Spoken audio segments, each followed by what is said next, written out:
Donc, bonsoir à tous, bienvenue à tous pour cette belle semaine des universités populaires. Nous accueillons ce soir notre premier intervenant de la semaine, le sociologue et anthropologue Alexandre Duclos, pour une conférence discussion avec le public sur la thématique les caractères du pouvoir. Bonsoir Alexandre, comment tu vas? Ah, c'est toujours avec plaisir de te recevoir sur Discord et pour des conférences toujours de qualité. Alors normalement, cette première conférence de la semaine, elle devait être une table ronde avec comme second intervenant le journaliste Eric Verheige. Il devait compléter ton intervention sur les caractères du pouvoir avec son expérience personnelle de haut fonctionnaire.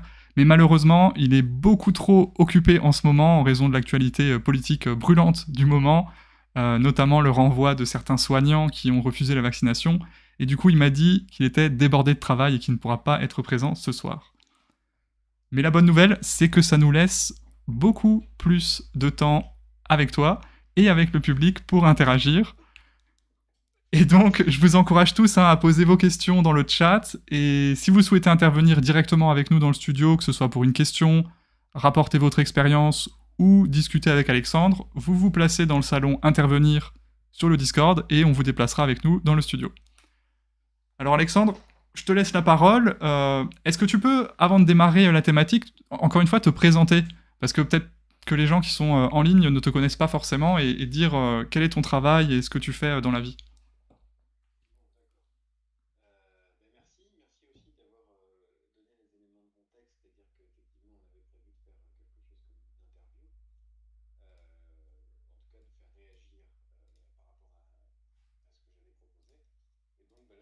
De toute urgence, remanier mon propos pour qu'il soit, plus solitaire, plus adapté à ça et donc j'espère que ta précision invitera, l'auditoire, noble et digne, à faire montre, d'un petit peu de tolérance par rapport à votre serviteur. Voilà, moi je suis, anthropologue, voilà, donc j'ai fait des études, de sociologie, d'anthropologie, de philo et puis à un moment donné, je me suis spécialisé en anthropologie. Je vous parlerai de mes études en ce qu'elles m'ont fait, rencontrer un certain nombre de gens de pouvoir, donc ça sera intéressant tout à l'heure, j'ai pas besoin d'en dire trop maintenant. Tu peux juste redéfinir Et la différence entre anthropologie et sociologie, juste pour que les gens ouais, comprennent bien? alors, je précise par avance qu'elle est très arbitraire et pas reconnue par tout le monde sous cette modalité-là. On va dire en France, la plupart du temps, on va reconnaître que l'anthropologie, c'est l'étude des cultures, c'est-à-dire de somme de représentation, de manière de penser et cetera, en tant qu'elles sont subjectives, en tant qu'elles sont reproduites comme une culture. Hmm. Là où, la sociologie, ça va être l'étude des faits sociaux, c'est-à-dire la réalité sociale en tant qu'elle peut être objectivée, mesurée, mise en chiffres. Cette séparation est un petit peu artificielle. Moi, j'ai été formé dans une école de socio-anthropologie. À la Sorbonne, à Paris 1, on fait de la socio-anthropologie, ça pose aucun problème. Maintenant, historiquement, c'est vrai qu'il y a vraiment cette différence entre une science de l'homme en tant qu'être de culture et la tentative de la sociologie durkheimienne, qui est d'ailleurs pourtant une école française, qui consiste à dire on va essayer d'objectiver le social et de faire une espèce de biologie du social. Donc on pourrait dire, voilà, d'un côté, vraiment une approche heu, objectivante et une approche subjectivante. Une approche qui cherche à mesurer les réalités sociales, une approche qui cherche à comprendre les cultures. Du côté Hmm. de la mesure de la réalité sociale, c'est la sociologie. Du côté de la compréhension des formes culturelles qui s'expriment, ça serait plutôt l'anthropologie. Maintenant, bon, voilà, j'ai relativisé parce que, par exemple, dans un contexte anglo-saxon, quand vous dites anthropologue, vous faites des sciences de l'humain et ça peut être, de l'anthropologie biologique comme de la paléontologie. Voilà. Donc, j'ai donné une définition française. Ok, merci. Et du coup, pourquoi cette thématique, les caractères du pouvoir? Je sais qu'en ce moment, on est dans une situation particulière au niveau des pouvoirs, notamment en Occident. Euh, Est-ce que c'est ce qui t'a inspiré ou qu'est-ce qui t'a donné envie de parler de ça? Bah, ce qui m'a inspiré, c'est plutôt un manque. Moi, je suis quelqu'un qui fonctionne vraiment dans mon travail par appétit successif. J'ai la chance de pouvoir à peu près choisir mes clients, quand je mène des enquêtes anthropologiques et je vais vraiment là où j'ai le plus faim, quoi, là où j'ai le plus envie et il y a comme une échelle manquante. C'est-à-dire que, par exemple, tiens, on va illustrer la distinction à l'instant. Les sociologues peuvent sans aucun problème, f faire, un portrait social, statistique de la composition, des gens de pouvoir, voilà, voir combien sont fils d'ouvriers, combien sont fils d'agriculteurs, combien sont fils, de bourgeois, enfin et cetera, voir à l'Assemblée nationale, au Sénat, dans le patronat, quelles sont les origines sociales, les parcours sociaux, les diplômes, enfin, on peut produire une mesure de ça c'est une chose. Des sociologues, comme, les Vincent Charlot ont pu s'introduire dans le dans des milieux, de grande fortune, dans des milieux extrêmement riches et produire quelque chose comme une ethnographie, c'est-à-dire une description extrêmement rigoureuse des us et coutumes, Mmh. de cette peuplade-là. Bon, ça, c'est une chose et moi, ce qui m'intéresse, en fait, parce que j'ai un peu le cul entre 2 chaises, entre la sociologie et l'anthropologie, c'est pas l'intimité des puissants, c'est pas, est-ce que monsieur X qui est ministre de la je sais pas quoi, a son petit hobby passionné et en fait, il adore le saxophone et il repeint des violoncelles nains pendant ses heures de pause. C'est pas ça qui m'intéresse. C'est pas non plus, comment dire? Les petits particularismes de cette caste pour eux-mêmes. C'est pas non plus comprendre ça comme objet d'intérêt tout seul et c'est pas non plus avoir un aperçu statistique, des classes dominantes qui m'intéresse en soi, mais sur lequel moi je ne peux apporter aucune valeur ajoutée. Ce qui m'intéresse, c'est une espèce de dimension médiane qui est quand on regarde des gens de pouvoir, quand on regarde, des espèces de galeries de portraits de gens de pouvoir. Quel est le construit social dans leur caractère? Dans ce qui est leur caractère, qu'est-ce qui est construit collectivement? Qu'est-ce qu'on peut repérer chez, un grand nombre d'entre eux? Et à partir de là, comment leur caractère devient bavard sur le pouvoir aujourd'hui, sur la gouvernementalité, Mmh. sur la manière dont le pouvoir existe et est diffusé dans toutes les parcelles de la société. Donc ce que je me suis proposé de faire, c'est de prendre une série de figures que j'ai vaguement anonymisées. C'est pas totalement anonymisé, vous retrouverez facilement de qui il s'agit, mais je les ai un petit peu anonymisés simplement pour que on ne s'attache pas, à ce que la personne a de purement singulier, au Mmh. 0,5 de sa sensibilité qui vraiment est unique, mais au contraire à ce qui est produit socialement, à ce qui est commun et à ce qui est bavard par rapport au pouvoir qu'on a au-dessus de nous ou, parmi lesquels on ferait. Voilà, OK. c'est ça que j'avais envie de faire. Et du coup, comment tu vas définir, ces caractères du pouvoir? Je te laisse, démarrer, comme tu veux, du coup, la présentation et Mmh. je propose, du coup, à tous les spectateurs qui veulent intervenir, soit directement de poser leurs questions dans le chat, je les fais remonter ou tu pourras les prendre à la volée ou sinon, s'ils veulent, on les fait venir directement avec nous dans le studio, comme ça on aura une discussion, posée. Alors je suis en ce moment un chat event et il y a marqué, qu'on n'écrit pas caractère du pouvoir et je suis tout à fait d'accord. Tout à C'est fait. bien celui-là qu'il faut que je suive. C'est celui-là, c'est le bon chat. OK, c'est parfait. On y va. Bon, alors, ben, en guise d'introduction, je vais d'abord vous proposer une série de définitions. Faut pas que ça vous ennuie ou ça vous effraie, enfin j'espère. L'essentiel, c'est qu'on s'accorde sur ce dont on parle et vraiment qu'on fasse des choix sur ce dont on parle. Alors la 1re notion que j'ai envie de définir évidemment, c'est ce que c'est que le pouvoir. Qu'est-ce que c'est que le pouvoir? Je vais vous parler de représentants, d'institutions, d'entreprises, de gens qui ont été ministres ou députés, ou présidents ou directeurs ou directrices de telle ou telle organisation. Heu, Qu'est-ce que je veux dire quand je dis qu'ils exercent un pouvoir? Bon, du point de vue de l'anthropologie politique, en tout cas celle que je pratique et notamment dans la lignée de Georges Balandier, ce qu'on va essentiellement entendre par pouvoir, c'est ce qui, dans une société donnée, permet de maintenir l'ordre. Voilà. C'est vraiment cette notion de maintien. C'est Mmh. maintenir l'ordonnancement et à travers ce maintien de l'ordre, il faut comprendre non pas le maintien de l'ordre policier qui n'en est qu'une infinitésimale part, c'est vraiment maintenir les hiérarchies, maintenir les dominations, maintenir les fonctionnements, maintenir les valeurs et ce maintien ou les adaptations nécessaires au maintien se fait, dans un certain rapport de classe qui se trouve maintenu à travers ce maintien de l'ordre. Bon. Donc c'est vraiment des gens qui participent au maintien de l'ordre, cet ordre des choses étant relié de manière plus ou moins proche à leurs propres intérêts. Mais voilà, ce qui m'intéresse, c'est comment eux participent au maintien de l'ordre, voilà. Alors ensuite, quand je dis caractère, quand je dis caractère, c'est vraiment, des idéotypes, c'est-à-dire des modèles, des prototypes qu'on rencontre, quand on se promène dans la société française et notamment là où se prennent les décisions à même de maintenir l'ordre et à cet endroit-là, je fais pas tant une analyse en profondeur, de leur intimité, parce que je ne suis pas leur psychanalyste et que j'ai pas de compétences en psychologie. Je fais une analyse beaucoup plus sociale de, ce qu'ils manifestent, la manière dont ils se produisent dans l'espace public. C'est ça qui m'intéresse le plus, même s'il y a parmi eux des gens que j'ai fréquentés de plus ou moins près. Alors, ce qui est intéressant par rapport à ce caractère, acquis, évidemment, c'est, d'aller les voir dans leur milieu et dans leur enfance, mais enfin ça, c'est pas toujours donné et de manière beaucoup plus facile, d'aller les voir à l'école. Et il y a des écoles qui sont des fabriques de gens de pouvoir. Voilà, ça vous le Mmh. savez, Les grandes ce écoles. sont des grandes écoles de commerce, des grandes écoles d'ingénieurs, des grandes écoles de sciences politiques, l'école nationale d'administration qui vient d'être réformée, et cetera.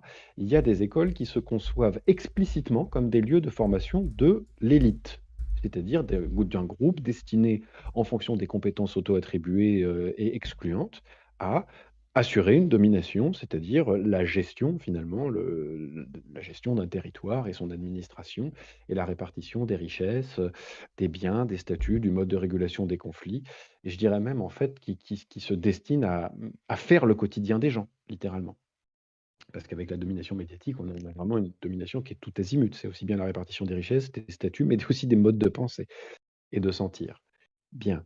Donc, cette situation à l'école, je la mobiliserai régulièrement parce que, personnellement, j'ai fait des études à Sciences Po, j'ai pris des cours à l'ENA, dans le cadre de mes études avant de quitter ça, le plus rapidement possible et donc, j'y ai appris un certain nombre de choses. Par exemple, je vous en parlerai, comment est-ce qu'on partage un socle idéologique commun?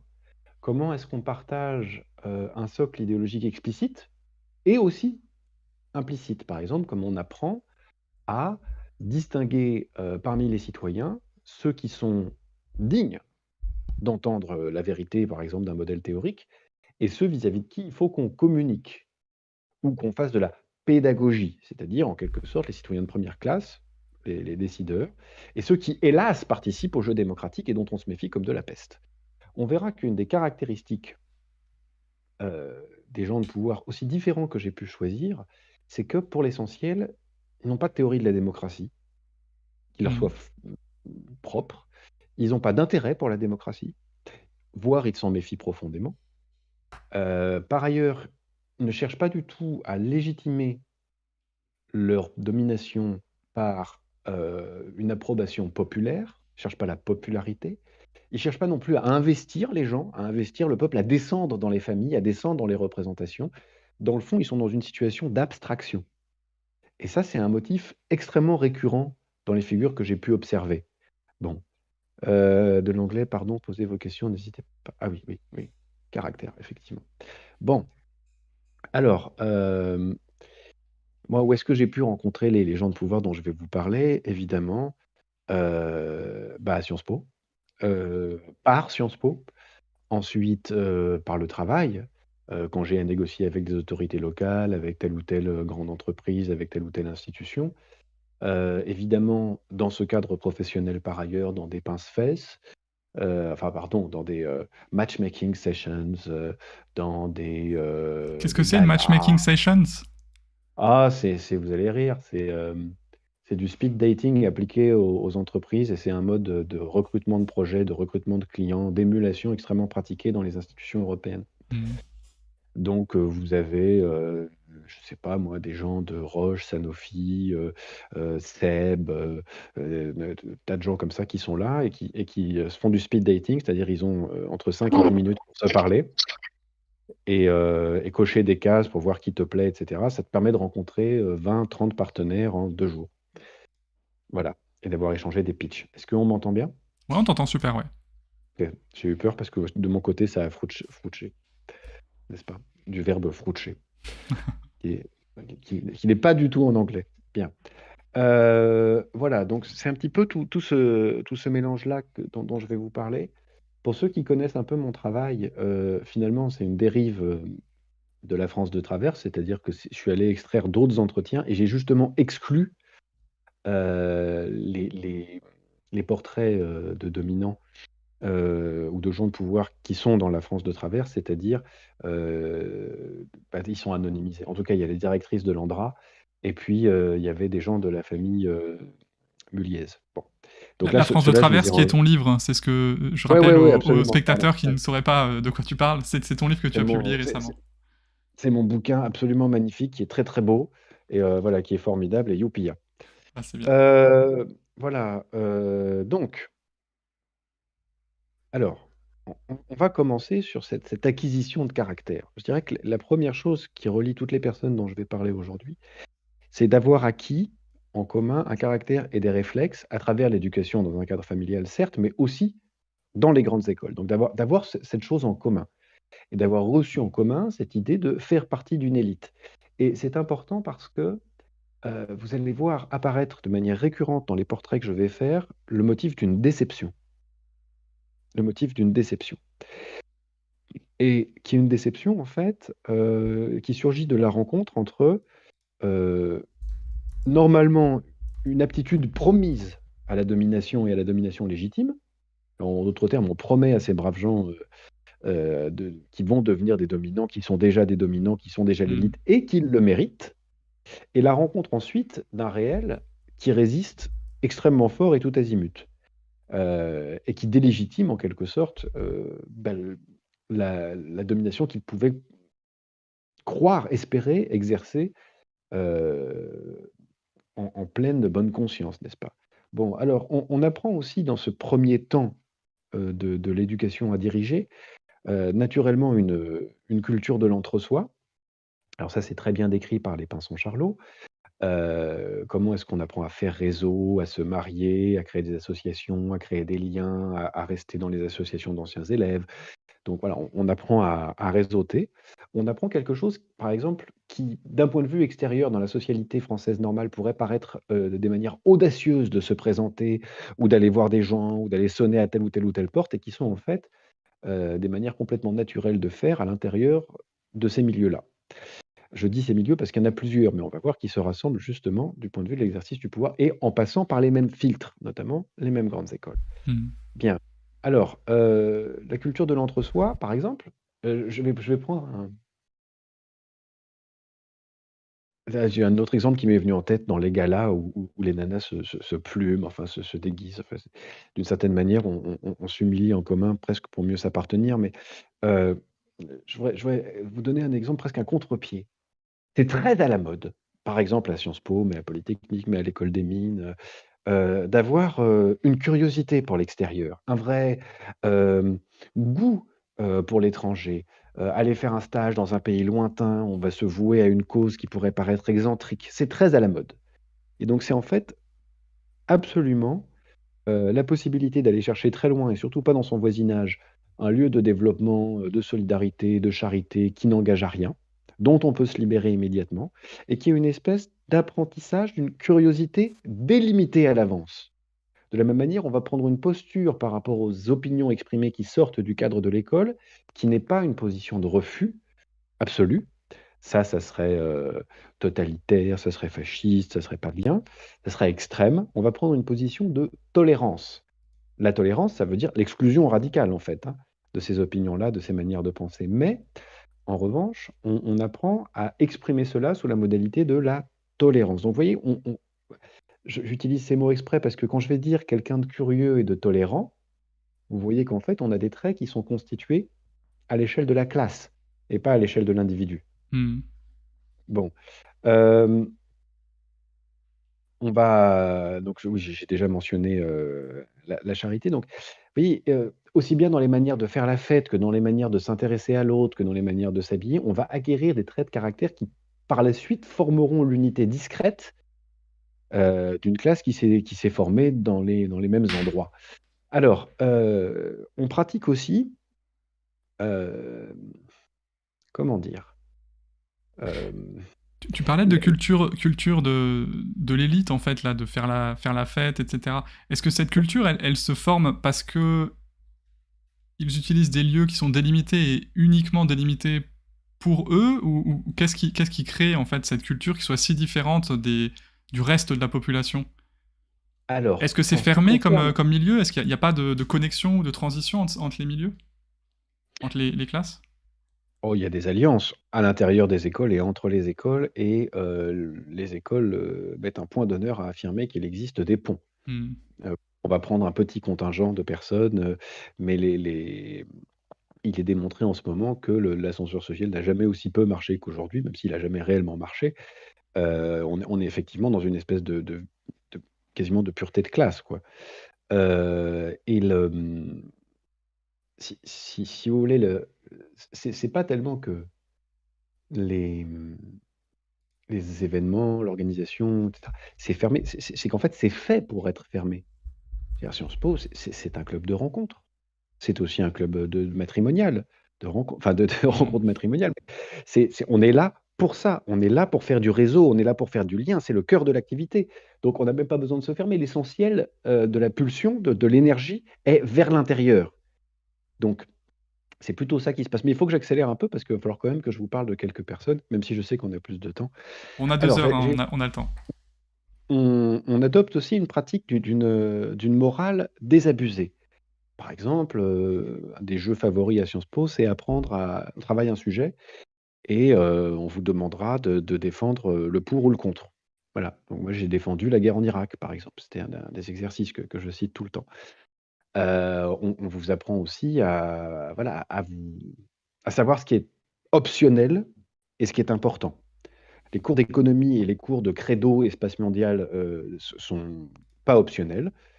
Des cours d'histoire extrêmement approfondis, passionnants, et cetera, sont optionnels. C'est-à-dire tout ce qui a été le plus passionnant dans les études là-bas était optionnel. Et le corps, les 10 phrases de Bertrand Badi à apprendre par cœur, le credo de Bertrand Badi, littéralement, ça s'appelait.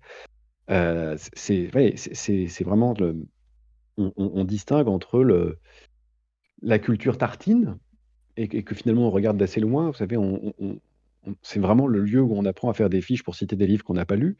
Et Est-ce donc que tu vraiment l'as fait ce ça rapport. toi-même aussi? T'as appris des citations Alors, par cœur pour non, briller dans les milieux ou... ce qui était tragique, ça a failli achever de consommer une espèce d'alcoolisme naissant parce que vraiment j'étais désespéré en permanence.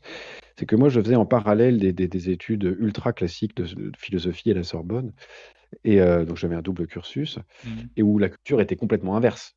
Et on lisait les pères de l'Église, on les citait quasiment dans la langue d'origine. Enfin, on était des espèces de vieux poussiéreux passionnés de poussière. Et donc, je passais mon temps à m'engueuler non seulement avec mes collègues étudiants, mais avec les enseignants. C'est-à-dire que je supportais pas, par exemple, l'usage complètement déconnecté du reste de propos de telle citation de Rousseau qui faisait dire n'importe quoi à l'auteur. Enfin, c'était une espèce de... Pour quelqu'un qui aimait lire, qui aimait le texte, qui aimait la profondeur, c'était un lieu totalement insupportable. Hmm. Parce que la culture était là pour être rentable, efficace. Enfin, voilà, c'est point, c'est tout. Donc c'est un lieu vraiment où on apprend par ailleurs à piétiner la culture. C'est absolument important de savoir faire ça, parce que ce qui doit être premier, c'est l'efficacité dans la production de richesses, de réseaux, enfin de capital social et de capital économique. Bien. On apprend à penser, tout en flux, en stock, en mode de management, en mode de gestion. Vous apprenez par exemple que, il existe des entrepreneurs identitaires, des entrepreneurs religieux, des flux de personnes, que, dans le cadre de cette, intensification des flux qui forment la mondialisation, les territoires ont disparu, suite au processus de déterritorialisation et on est rentré dans le monde du glocal, c'est-à-dire, du mélange entre le local et le global et tout ça, devant donner lieu à la naissance d'une culture cosmopolitique dont un gouvernement mondial sera l'achèvement plus tard. Enfin, c'est vraiment des éléments de religion que vous apprenez et qu'il faut être capable de répéter. Et du coup, le Or tout gouvernement ça, mondial, c'est pas quelque chose de conspirationniste, c'est un vrai, c'est une pas vraie du tout, du culture? Pas tout, du tout. Hmm. mais pas du tout, ça n'a rien de conspirationniste, d'ailleurs il faut le savoir, des philosophes, ça vient de philosophes au départ, essentiellement allemands, à savoir Jürgen Habermas et Hans Jonas, qui ont beaucoup inspiré, l'Union européenne, mais par ailleurs toute une approche des catastrophes, des crises inhérentes à la mondialisation. Hmm. Et dans ces cadres philosophiques-là, c'est une évidence, et on n'en apprend pas plus parce qu'à Sciences Po, il n'y a pas besoin. C'est une évidence qu'il y a des risques inhérents à la mondialisation qui ne peuvent être pris en charge que dans le cadre d'un gouvernement mondial et d'une police mondiale, qui ne peut être elle-même finalement composée que d'experts en dehors de déterminations culturelles et de conflits intraculturels. Donc il faut absolument créer une élite capable de prendre en charge les conflits inhérents à la mondialisation. C'est extraordinairement banal et l'idée de créer une gouvernance mondiale sur la base d'une expertise scientifique assurée par telle ou telle institution, vous voyez, ça n'a rien de complotiste, ça existe. C'est tout. Ensuite, c'est Mmh. mieux de regarder la réalité institutionnelle plutôt que de postuler des choses qui n'existent pas. C'est moins confortable, il faut plus travailler, mais c'est beaucoup plus intéressant.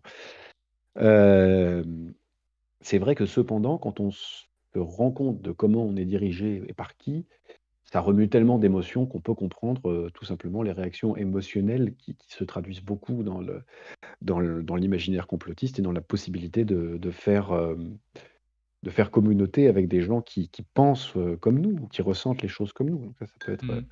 c'est pas quelque chose qu'il faille regarder de haut, c'est une manière très humaine de vivre, dans un monde. Donc voilà, on apprend par exemple à parler, de la gestion du stock de réfugiés, heu, de l'intensification de flux de marchandises et de personnes en même temps. On fait OK. ces raccourcis-là et ça paraît complètement naturel dans un cours sur l'espace mondial. On n'a pas l'impression de s'endoctriner, mais on apprend à penser comme ça. Sur l'exemple du Kosovo que je vous citerai tout à l'heure, il y aura des éléments intéressants de ce point de vue-là. Donc voilà, une vraie culture de l'objectivation et on apprend par exemple à juger du chômage qui est naturel ou qui est même souhaitable si on veut éviter un niveau d'inflation. Là, on ne parle pas des chômeurs. On se demande, si, c'est mieux de considérer les agents économiques comme des agents rationnels ou alors comme des agents irrationnels.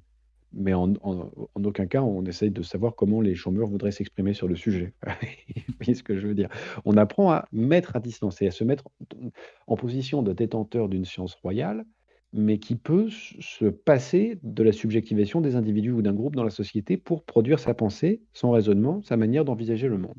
Bon, donc je suis même pas à la fin du premier paragraphe, hein, donc je vous rassure, les portraits arrivent plus tard, j'espère que vous vous ennuyez pas trop. Bon, alors, évidemment, on apprend encore à ce moment-là, et ça va être la source de la grande déception, une culture de domination marquée par une croyance dans une légitimité rationnelle, c'est-à-dire une espèce d'aristocratie de la compétence, une espèce vraiment de raison aristocratique dont on apprend les fondements. Alors, ça donne lieu à des scènes cocasses où vous avez des gens,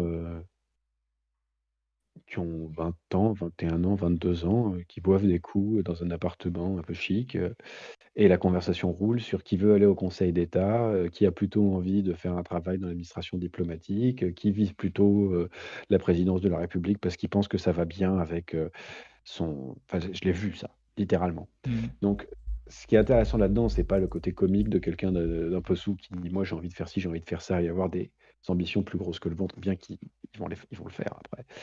Non, ce qui est intéressant de voir là, c'est, la manière dont est ressentie et partagée plus tard l'idée d'une domination dont la légitimité est fondée et est acquise pendant ce moment de socialisation à la grande école. Voilà.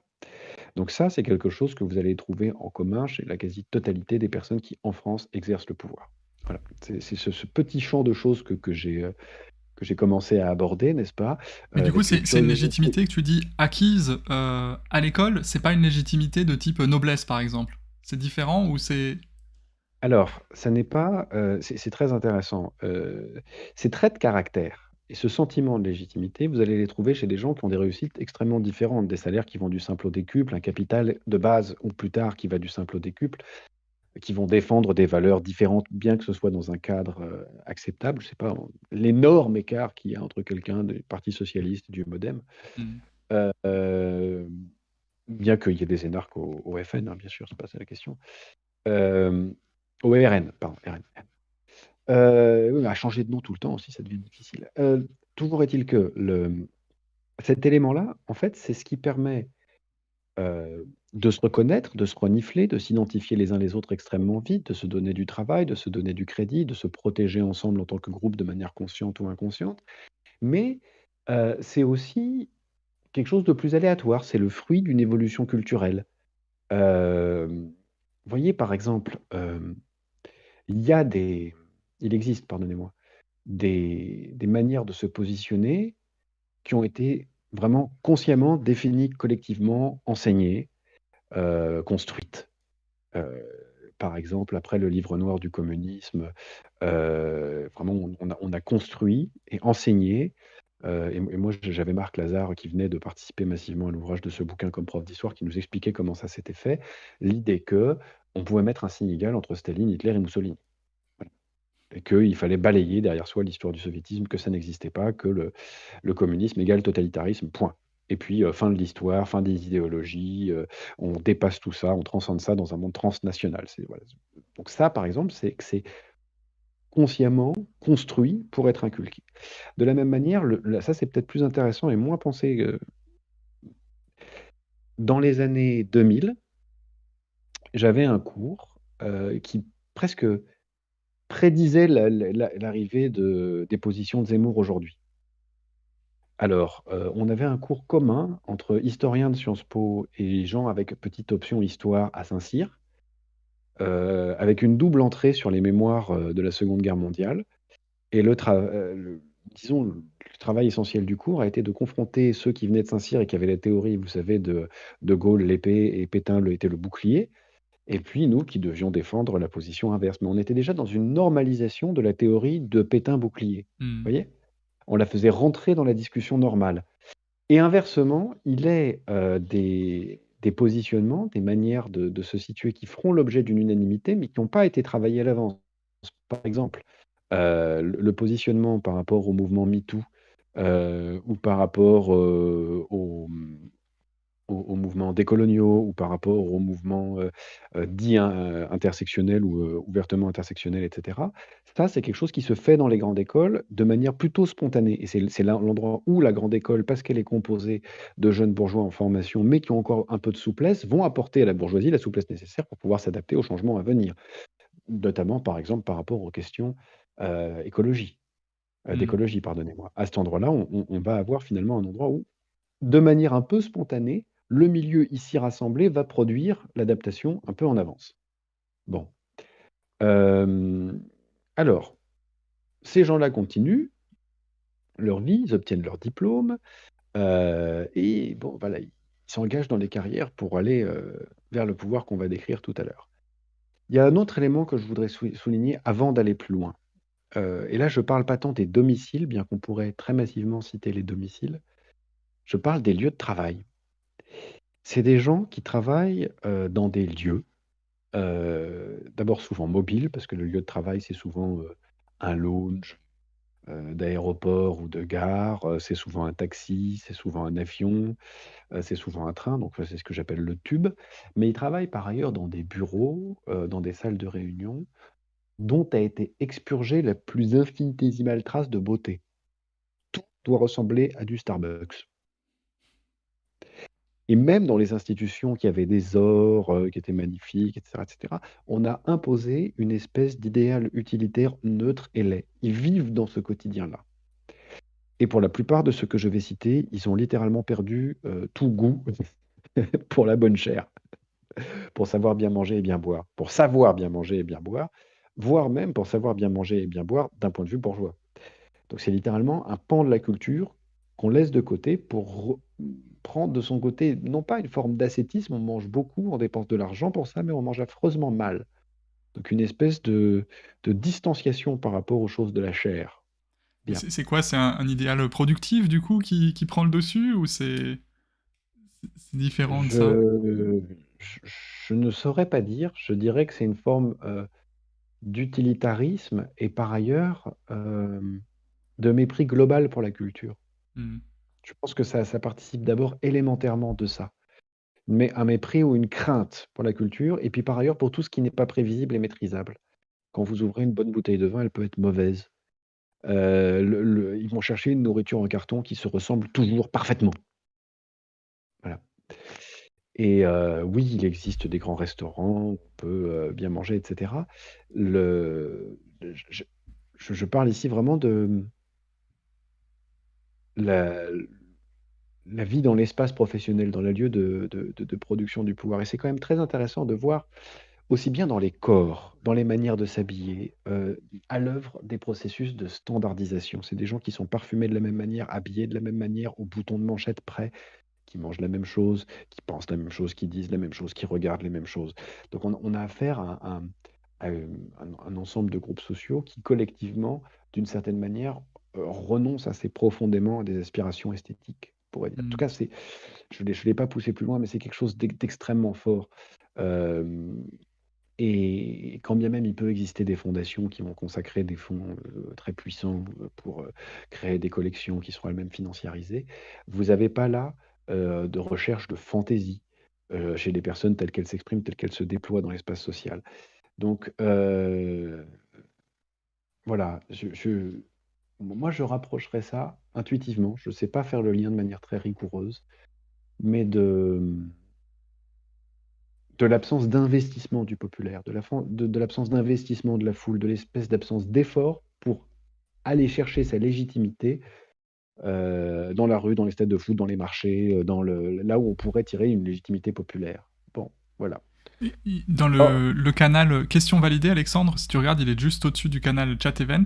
Tu as toutes les questions validées du public qui sont posées et du coup tu peux retrouver les questions qui ont été sélectionnées en fait. Il y avait par exemple quelqu'un qui demandait sont-ils pour la plupart localisés sur Paris? C'était une question de concentration de ces caractères du pouvoir. Est-ce qu'ils sont partout en France ou est-ce que c'est vraiment des gens qui vivent dans un milieu euh, dans une localité proche l'un des uns des autres. alors, je peux répondre très simplement. Heu, En France, ils sont évidemment essentiellement localisés sur Paris, pour une raison très simple, c'est que l'essentiel des institutions de pouvoir s'y trouve.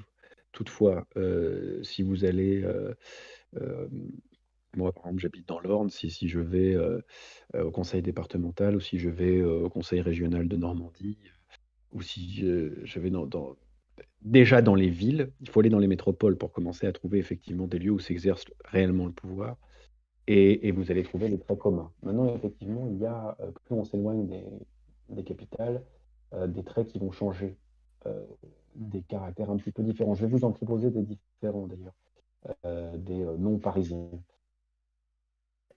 Par ailleurs, et c'est assez intéressant, j'aurais tendance à penser que, la part originellement française, de la bourgeoisie française aujourd'hui, de la technocratie française, heu, est devenue vraiment peau de chagrin, hein. On t'entend un C'est peu enfin, faiblement, Alexandre. Je crois que tu as ta main devant le micro. oui, voilà, C'est mieux. pardon. Oui, je disais, que la part d'originalité par ailleurs de la bourgeoisie, de la technocratie, française aujourd'hui est, par rapport à la technocratie et la bourgeoisie européenne est infinitésimale. Hmm. C'est-à-dire que il y a la standardisation dont je parlais, s'applique aussi bien au niveau local hors parisien que, à, qu'à l'échelle européenne en tout cas. Ça me paraît complètement évident. Alors, mais où se trouve la transparence du pouvoir? Son caractère dirigé vers qui sont-ils pour la plupart sur Paris? Alors, pour revenir à la question d'unité humaine, la la transparence, c'est un mythe, c'est une fiction et elle est, heu, elle est particulièrement perverse en ce sens que, si vous avez une délibération complexe, une engueulade, importante, entre, des groupes diffus à l'échelle d'un village ou d'un département, avec, une situation politique concrète, je sais pas, un problème d'enfouissement des déchets, de production d'énergie, de production d'eau, vous allez avoir quelque chose par rapport auquel il est totalement impossible d'être dans la transparence à cause de la multiplicité d'un esprit. Vous allez montrer quelque chose, mais il sera complètement incompréhensible, ça sera un entrelac d'intérêts qui vont s'affronter. Bon. Quand vous avez un processus de décision, institutionnelle et qu'on vous dit: «On va faire, une action en transparence», la seule chose qu'on vous dit en réalité, c'est: «Nous allons faire une communication simple». C'est tout. Voilà. Donc, vous pouvez accepter cette fable, mais ça relève en rien d'une, compréhension parfaite de tout ce qui a motivé, de tous les rapports de force qui ont composé, une domination, une décision, un rapport de force. Bien. Alors, je vais vous proposer un premier portrait, heu, je l'appelle Madame A. Voilà, Madame A, c'est une dame.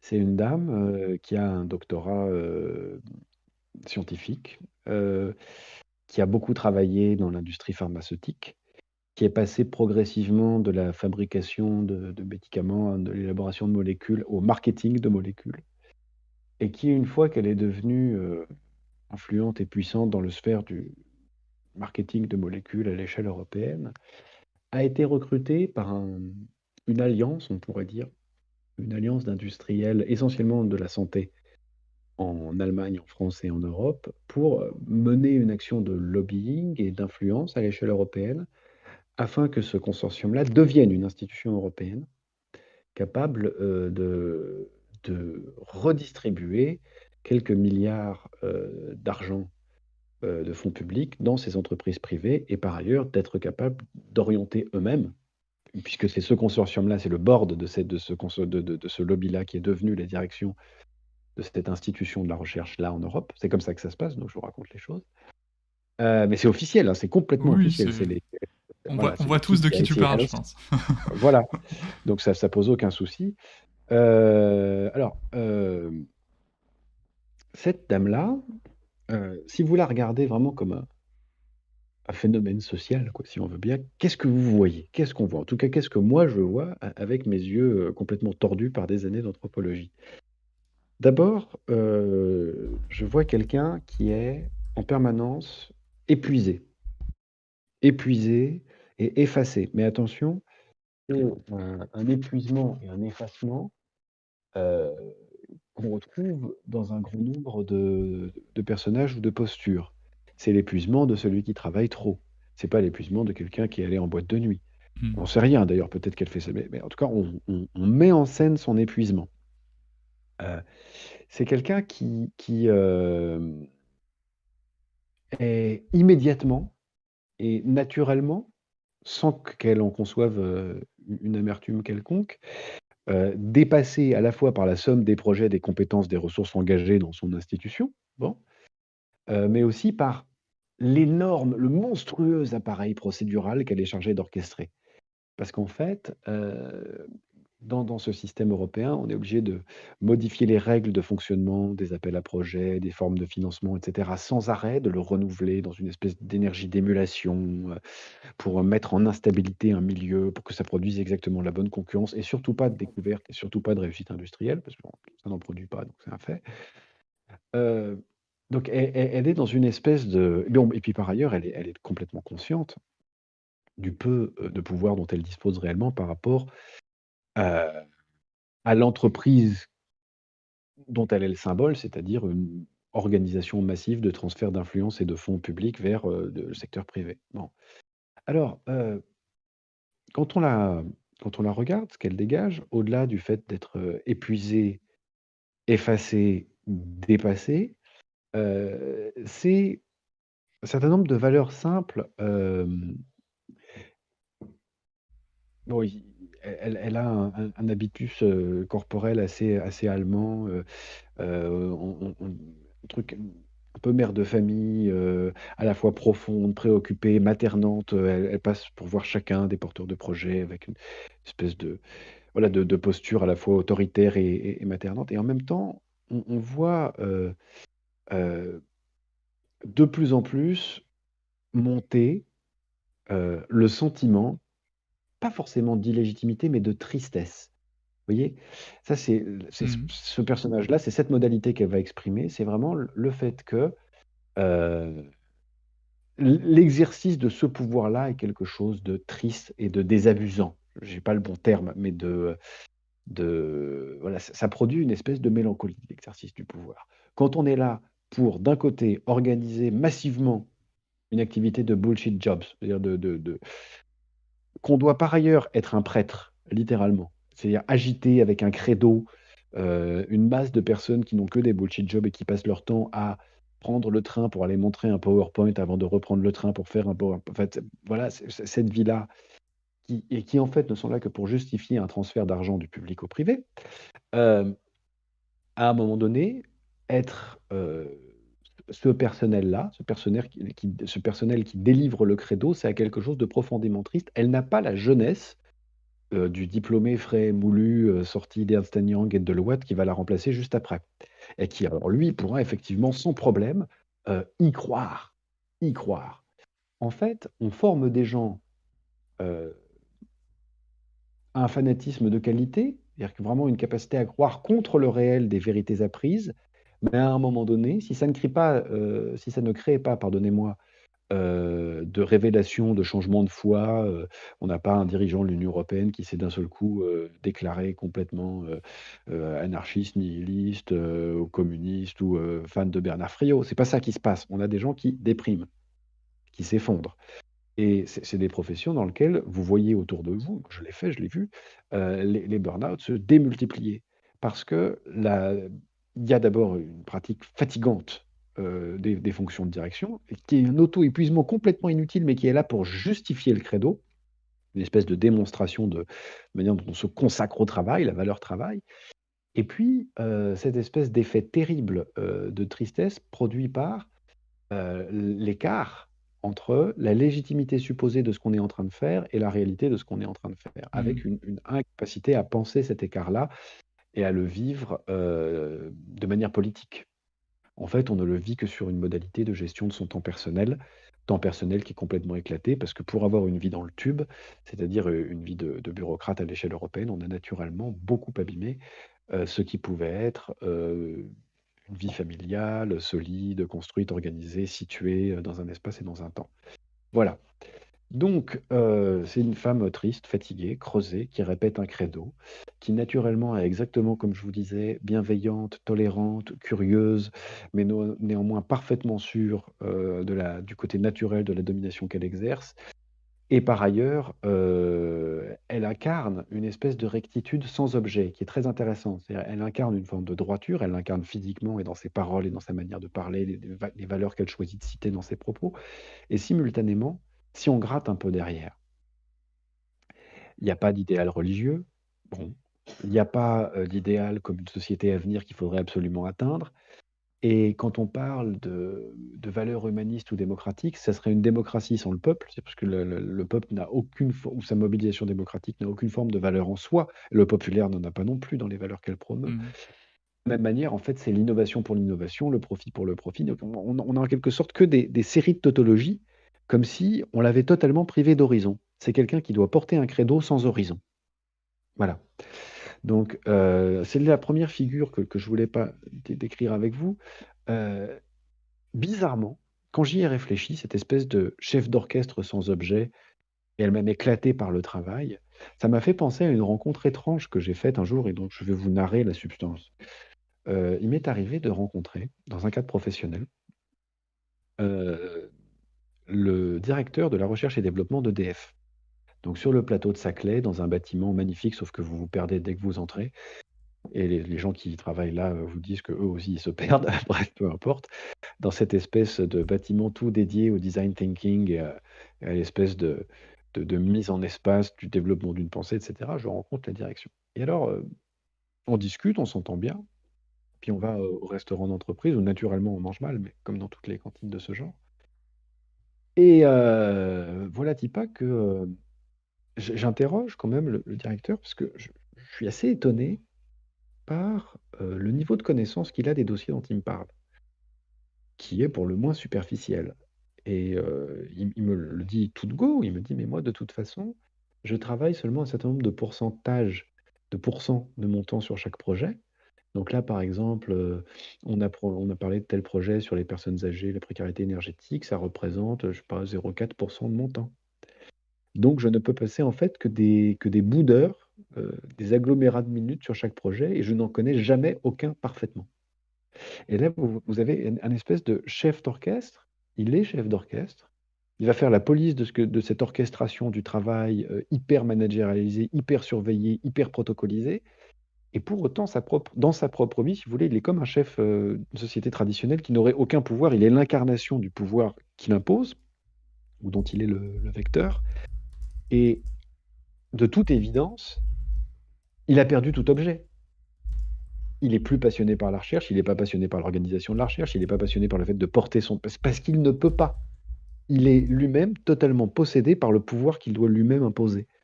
Bien et i c'est honnêtement une figure qu'on a tendance à retrouver et qui explique largement, l'espèce de sentiment de tristesse et de vacuité dans l'exercice du pouvoir et de l'absence absolue de vision qui l'accompagne. Mmh. C'est-à-dire qu'on a des gens qui sont si fatigués dans la légitimation de leur exercice, qu'en définitive, ils se retrouvent avec un exercice sans objet.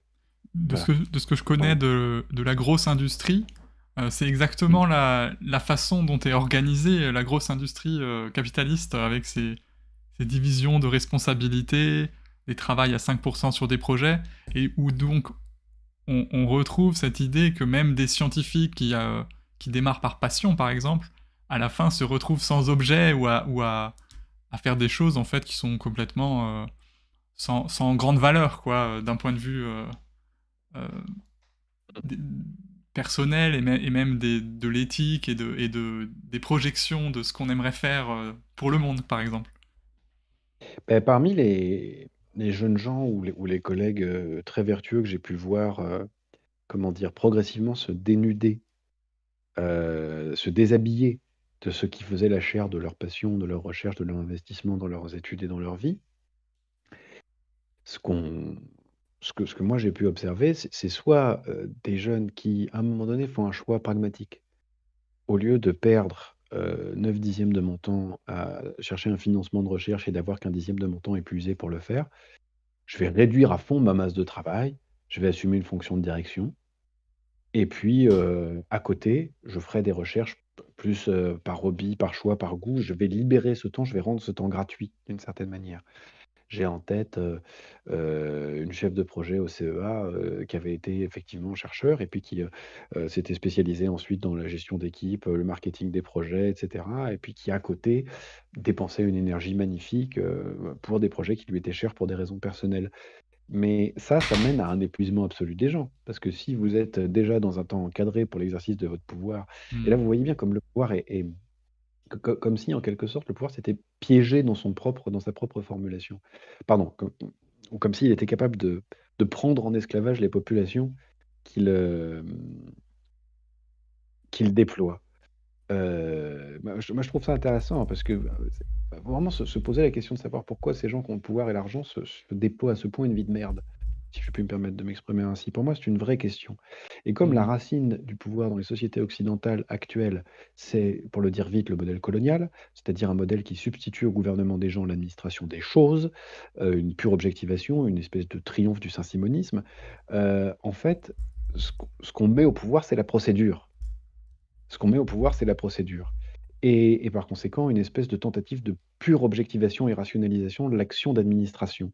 Même si bien entendu, on le fait, pour des intérêts bien compris, c'est-à-dire ceux de la bourgeoisie et si on pour le dire autrement, pour ceux qui détiennent le capital, pour qu'ils en aient plus, quoi, pour que ça aille plus vite, l'accumulation, bon et ce qui est intéressant dans cette histoire-là, c'est que, dans le fond, on a tout le clergé qui assez naturellement s'est mis à obéir à cet ordre des choses et s'y dévoue. Il a un salaire qui le place, dans les premiers pourcents de la hiérarchie sociale en termes de salaire, mais néanmoins, ils sont bien en dessous de ceux qui possèdent le capital. Mais même ceux qui possèdent le capital, en fait, vivent de cette manière-là, sont possédés par le processus, par le dispositif. Ils n'ont pas plus d'intelligence, plus d'altitude, plus d'accès à la singularité, à la personnalité, à la personne, au droit d'exister en tant que personne sur la place publique, dans le fond. Hmm. Bien, je vais passer, on va changer de pays et d'époque. Suivez-moi, nous sommes en 2005, au Kosovo. J'apprends mon métier d'anthropologue, dans un État qui est, dans un statut indéterminé, à cette époque-là. Et alors je voudrais vous parler d'un personnage, que j'ai rencontré parce qu'il avait épousé une fille à Sciences Po qui était, dans une classe d'économie avec moi et elle m'avait invité à leur mariage et tout ça, ou en tout cas, au mariage d'une cousine avec un copain photographe. On était allés se promener, dans le sud de la Serbie, à Novi Pazar. Et donc j'ai rencontré ce type, qui au milieu d'une, ivresse de mariage, c'est naturel, n'est-ce pas? M'explique que, il est conseiller militaire, d'un général de corps d'armée qui dirige la KFOR et la mission européenne de la KFOR, l'EULEX à ce moment-là, au Kosovo et qui me demande si j'ai pas envie d'entrer dans les services du Premier ministre pour faire du renseignement au Kosovo, tout ça. Ce à quoi je lui réponds que je suis beaucoup trop bourré de manière générale et pas seulement ce soir pour faire une chose pareille. Ce qui est une manière finalement poli de botter en touche parce que c'est pas vrai du tout, mais enfin peu importe. Je rencontre ce personnage-là. Donc j'ai affaire à un conseiller militaire, qui dans le fond, se trouve avec son équipe en situation de quasi-gouvernement du Kosovo, quoi. Tant la mission intérimaire des Nations unies au Kosovo, est totalement incapable de faire autre chose que de s'administrer elle-même et que par ailleurs, l'État kosovar est pour l'instant un État fantoche, un État qui n'a pas réellement de pouvoir sur sa propre destinée en 2005. Bien. Alors, je voudrais vous décrire ce personnage, voilà. Mettez-vous, à l'esprit comme ça quelqu'un qui, a été formé dans le renseignement militaire, est conseiller, d'un général qui exerce, des responsabilités très élevées dans, l'administration d'un territoire qui s'appelle le Kosovo, qui est donc une partie, au sud de la Serbie, une ancienne partie du territoire serbe qui a été, qui a pris son indépendance, son autonomie en tout cas à cette époque-là, suite à une guerre, perdue par le territoire kosovar, mais, suite à l'intervention de l'OTAN, le territoire devient autonome. Bon, alors, imaginez le contexte. On se voit comme ça à Pristina, dans des bars qui ne sont dans des restaurants qui ne sont fréquentés que par des expats. On parle à voix douce, jamais trop fort, mesuré. On s'est pas vu très souvent parce que vous allez voir pourquoi. Et on échange et je me rends compte qu'il est en train de faire une partie d'échecs, une espèce de partie d'échecs avec des pièces en plastique, heu et qui est assez étonnante. Je m'explique. Il me demande des renseignements policiers par rapport aux opposants, et notamment à un opposant qui s'appelle Albin Kurti, qui est l'actuel premier ministre du Kosovo, qui à l'époque est une espèce de jeune gauchiste marxiste, ancien milicien, enfin une espèce de type très étonnant, mais qui vraiment ressemble à un étudiant hirsute de la Sorbonne, heu et qui se cache un peu partout, qui a une radio, clandestine, enfin, on parle du Kosovo, c'est un tout petit pays, même pas 2 millions d'habitants, très pauvre, enfin voilà. Et donc mon mon conseiller militaire me demande, où le trouver et où sont les radios? Et en échange, il se propose de me donner des renseignements et 2 renseignements essentiels. Le premier, c'est que, à la base de Strepché, il y a des avions de la CIA qui font des tortures. Et la deuxième information, c'est que, Ibrahim Rugova, qui est le président actuel, en fait, il est pas malade, il a un cancer très grave, il va mourir bientôt. Voilà, c'est pas qu'il a une petite maladie Mmh. et donc, les élections présidentielles à venir vont en être changées. Donc en fait, il me prend pour un vendeur de scoop à la presse française et il me demande des informations policières. Et là, si vous voulez, ce qui est intéressant, pour moi, c'est très intéressant. On a affaire à quelqu'un qui est pas un fanatique de l'administration. C'est pas quelqu'un qui, au sortir de Sciences Po, s'est mis à croire dans la transnationalité, je sais pas quoi, et cetera. Il gère une influence militaire de manière très pragmatique sur un territoire. Il cherche des renseignements policiers. C'est quelqu'un qui est, f d'une certaine manière froid, très poli, mais froid, avec des cernes. Il est fatigué, il est posé, mesuré, naturellement, il est tolérant, il a de l'humour, et enfin les traits de caractère dont je vous parlais tout à l'heure. Mais il est, dans la même incapacité que serait un technocrate, de type, Sciences Po, ou Polytechnique, de comprendre de quel pays il parle, de saisir l'enjeu politique, de saisir la subjectivation qu'il y a dans le mouvement dont il est en train d'essayer de découvrir les caches, qui s'appelle, pas de négociation, autodétermination.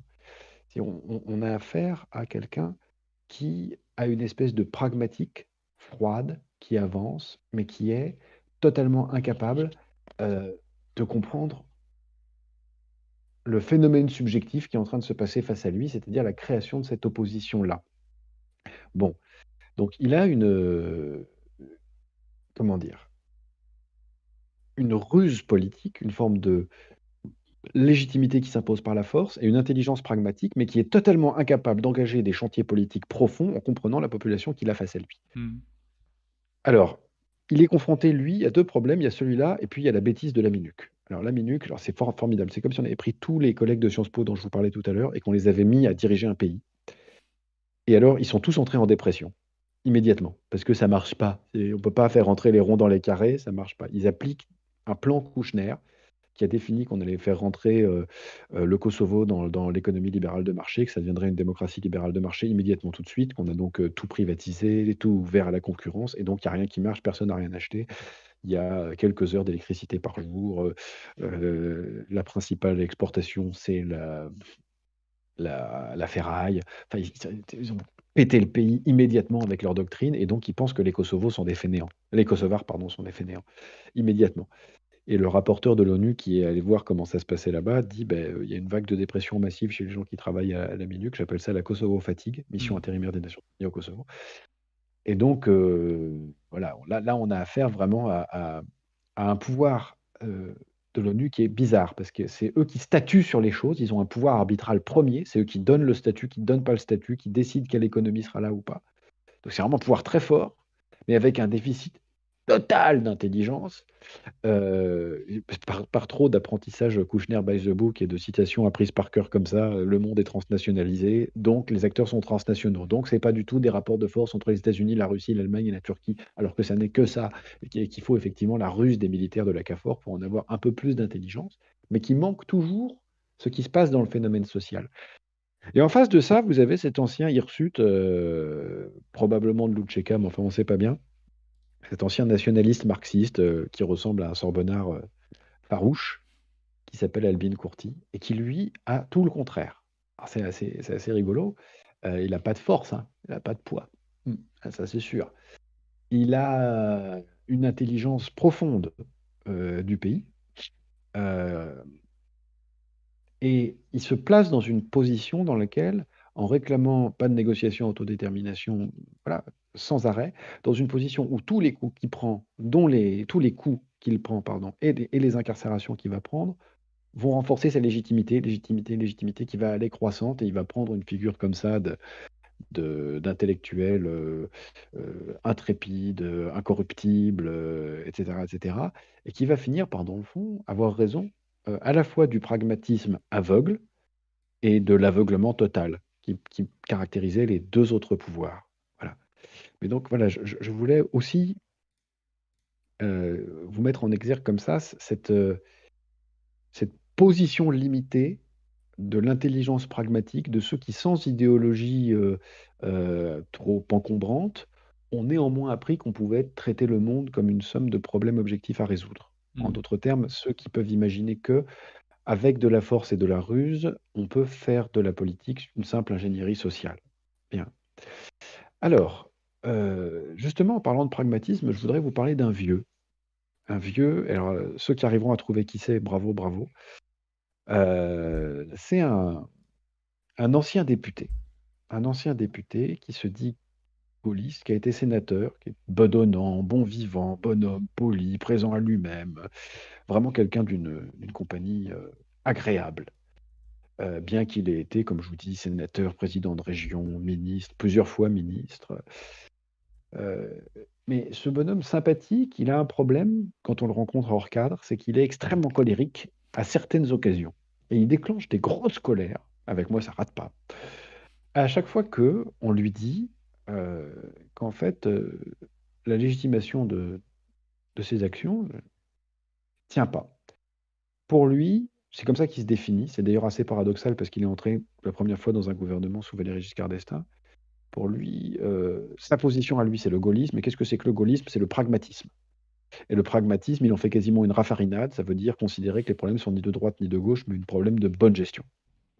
Les Mm. gaullistes étant des gens capables de bien gérer, parce que, et là, vous avez un mélange entre une idée que il faut des corps d'État compétents pour apporter mais c'est aussi l'idée que, voilà, on a apporté les bonnes réponses qu'il fallait au pays quand il le fallait, et ça s'est fait sans idéologie, au-dessus des idéologies, à côté des idéologies, etc. Bon.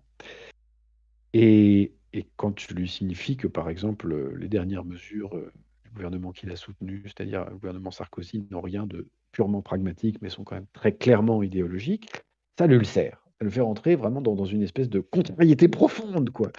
Comme si son pragmatisme patriotique se voyait d'un seul coup retirer le tapis de sous les pieds. Alors c'est quelqu'un qui a comme ça une espèce de réaction fiévreuse, et c'est intéressant, vous voyez, pour le coup, quelqu'un qui a des origines modestes, qui a grandi dans un milieu populaire, qui lui-même a commencé, dans un métier manuel, qui a été, extrêmement sportif dans sa jeunesse. Il était spécialiste en ping-pong, enfin, voilà, il était classé nationalement comme joueur de ping-pong et il est devenu ministre à un moment donné. Il est rentré dans la sphère politique de plein pied. Il est devenu un espèce de notable de province et un politicard très connu en France. Il a même présidé le Sénat un certain temps et si vous voulez, à cet endroit-là, c'est assez intéressant de voir comment, heu, ce type va bien dans son rôle et tout va bien. Il affiche, il pourrait faire penser à Gérard Larcher. Vous voyez ce côté bedonnant, pépère, un peu là là là, c'est cette figure-là du pouvoir et il a un point faible. Il a un point faible qui est que la justification à ses propres yeux de l'exercice de son pouvoir est extrêmement fragile et il suffit de lui retirer ça, de lui retirer un mot, pragmatique. Vous lui enlevez le mot pragmatique et tout s'effondre et vous avez affaire, à une crise, quoi. Alors, lui, il me fait beaucoup penser, par exemple, à des notables, de province et notamment à des notables de province que j'ai croisés dans le milieu mutualiste. Des gens qui avaient été, à tel ou tel poste de responsabilité, ce soit, dans l'armée, dans la police, dans la préfec et qui dans l'administration préfectorale et qui se reconvertissaient, dans, un travail dans les mutualités. Et ils arrivaient avec des postes extrêmement prestigieux, du pouvoir sur les gens qui avaient en dessous d'eux, une certaine influence sur le territoire. Et là encore, donc là typiquement, vous imaginez les mêmes gens un peu bedonnants, qui vous parlent énormément de généalogie, de comment est-ce qu'ils descendent de tel ou tel, là on est effectivement plus en province, hein. À Paris, on parle pas tel on parle moins de généalogie, on pourrait dire. Qui courent Tu, tu après la peux, tu peux médaille, commenter après là-dessus les sur cette question de l'héritage ou de la généalogie? Moi, je trouve ça intéressant. Enfin, j'ai pas du tout connaissance de ça. Tu dis en province, c'est plus fort comme en fait, culture ou... il y a une passion de la généalogie dans certaines parties de la bourgeoisie, qui consiste à, mais c'est des parties qui sont pas très élevées, s'attribuer, des lignages, nobles. Hmm. À trouver qu'on est de la famille des comtes de Champagne, à trouver qu'on est sur le territoire depuis tant d'années, zut, j'ai un peu, dévoilé. Peu importe. Mais il y a cette espèce de passion de démontrer, comment est-ce qu'on a, par sa propre génétique, une forme de valeur et un ancrage territorial profond et par ailleurs des loisirs très dignes. On va au golf et on fait sa généalogie. Une Bon, légitimation par la généalogie, quoi. effectivement, plus on monte dans les hiérarchies de pouvoir, que ce soit, dans les hiérarchies politiques ou dans la hiérarchie des entreprises, plus en fait toute forme d'effort pour légitimer son propre pouvoir est vulgaire. C'est presque proche du peuple d'essayer de se légitimer par la naissance. Plus haut, on se légitime par la compétence et plus haut encore, on se légitime plus du tout. On se légitime plus du tout. Alors c'est vrai que des gens qui ont un caractère, que je sais pas, personnellement, j'assimile à ancien. Des gens qu'on pourrait décrire comme olympiens, heu, c'est souvent des gens qui, dans le fond, arrivent à une espèce de combo de légitimité qui est très rare. Moi, j'ai eu l'occasion de fréquenter ça me fait penser à deux types de gens. Heu, des ministres algériens des premiers gouvernements d'Algérie que j'ai eu l'occasion de rencontrer, notamment qui ont participé au gouvernement de Ouari Boumedienne, ceux de la génération de Bouteflika, en fait et l'avant-dernier président, d'Algérie et qui effectivement, eux, étaient, des militants du FLN qui avaient gagné leur guerre et qui avaient connu une période de gouvernement jusqu'au milieu des années 80 dans lequel effectivement les choses leur ont réussi et où ils ont pu déployer une espèce de sentiment d'une totale légitimité. Voilà, ils ont gagné et quand ils ont gagné, leur pouvoir n'était pas revendiqué, ils ont assis un pouvoir total. Et ils avaient l'impression d'être pleinement légitimes à se revendiquer du peuple, pleinement légitimes à s'attribuer une légitimité révolutionnaire et pleinement légitimes à s'attribuer une légitimité de compétence. Donc là, vous avez effectivement affaire à des gens qui ont une espèce de port princier, de manière extrêmement tranquille de se présenter et cetera. Mais c'est quelque chose d'extrêmement rare. Hem, on ne paye pas de sa personne jusque-là dans les sphères de pouvoir aujourd'hui. Enfin, bon, voilà, vous regardez, Pinault, on dirait une grande punaise hargneuse, mais pas quelqu'un d'altier ou de princier. Hem, bon, je reviens un petit peu en arrière et j'arrête mes jugements de valeur, c'est très vilain, surtout sur le physique. Donc, si vous voulez, cet ancien sénateur, et cetera, dont je parle, heu, il me ce qui m'a marqué, et je pense que c'est le trait commun qu'on peut retrouver chez ce genre de personnes qui exercent le pouvoir, c'est sa manière à lui de traduire, heu, sa tension avec l'illégitimité, dans le fond. C'est que, bah, en fait, il passait son temps à surveiller le cancer qui vient et l'ulcère qui vient. En fait, c'est vraiment l'image de l'ulcère. C'est quelqu'un d'ulcéré. C'est quelqu'un d'ulcéré parce qu'on lui avait piqué le tapis sous les pieds. On lui avait retiré sa légitimité. Voyez? Je pense que ça pourrait menacer François Bayrou. Mais c'est vraiment cette image-là qui me vient à l'esprit tout de suite. C'est quelqu'un qui avait construit une légitimité sociale. C'est une manière normale d'exercer le pouvoir, sous De Gaulle, sous, Valéry Giscard d'Estaing, sous Pompidou avant lui, et cetera, et qui a été en quelque sorte, subtilisée par, l'obsolescence d'un mode de pratique du pouvoir en France, en tout cas. Voilà. Quelle heure il est là quand même? 21h11. Dites, ça On a fait encore longtemps le que je temps. cause. On a encore le temps, si tu veux encore développer, on peut encore passer un peu de temps et OK. après on peut prendre des questions et faire monter les gens dans le studio s'ils ont envie d'intervenir. Je peux prendre un autre exemple. J'ai pu rencontrer les gens qui dirigent ou des gens qui participaient à la direction de la recherche de Procter& Gamble. Hmm. Et alors Procter& Gamble, c'est une entreprise qui fabrique, des produits de nettoyage, des produits sanitaires. C'est une entreprise dans le fond qui fait de la chimie, hein, mais qui fait aussi, du marketing, qui vend très bien ses produits chimiques. C'est une entreprise très particulière qui fonctionne un peu comme une secte ou comme qu'un on pourrait aussi prendre un modèle plus militaire, en ce sens qu'on y entre très jeune, quel que soit son niveau d'études, on rentre en bas de l'échelle et on fait toutes ces armes et on est censé rester extrêmement longtemps. On travaille dans des conditions qui sont considérées comme très favorables et il y est développé un esprit d'appartenance extrêmement fort. Et quand vous rencontrez ces partenaires-là dans des sessions de négociation à l'échelle européenne, ils se manifestent immédiatement par leur singularité. D'abord, ils sont pas habillés comme les autres. Souvent, ils ont le droit d'avoir une singularité Hmm. personnelle. Ils sont pas habillés comme s'ils sortaient tout droit de chez Célio au rayon, costard. Enfin voilà, ils sont habillés, comme pour l'occasion, c'est-à-dire comme pour aller, prendre des petits fours de mauvaise qualité dans un endroit où on boira un verre en regardant le dessus de Munich ou de Madrid ou de où vous voulez. Bon, premièrement. Deuxièmement, ils sont libres de leur rendez-vous parce qu'ils ont aucune pression là-dessus et ils ont même pas très envie d'en prendre beaucoup. Ils ont cette espèce d'allure altière dans la manière de traiter les choses, de se positionner. C'est en quelque sorte les princes des affaires, si on veut bien.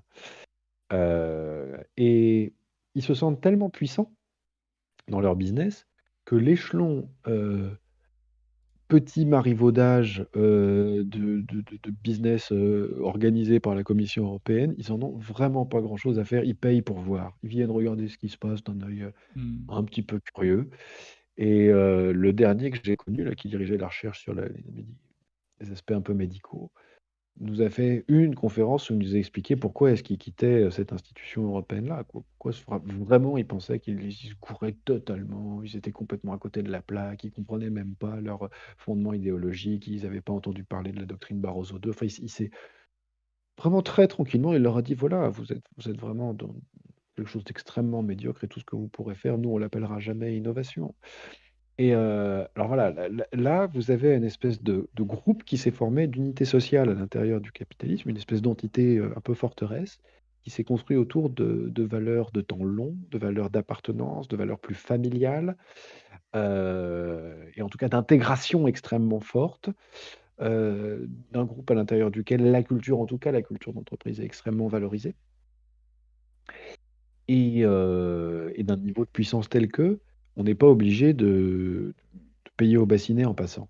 Et là, donc vous avez une espèce de parfait modèle de gens qui font des affaires, ils sont là pour ça. Ils font des affaires, voilà, Et ils n'ont pas besoin d'alliance avec le politique. C'est-à-dire que, dans le fond, ils font de la politique immédiatement par la manière dont ils rétribuent les richesses à l'échelle de leur personnel, de la manière dont ils impactent l'environnement à l'échelle des territoires où ils se déploient, de la manière dont ils payent des lobbyistes pour favoriser leurs intérêts, mais qui n'ont absolument pas besoin de jouer le jeu de l'autorité administrative.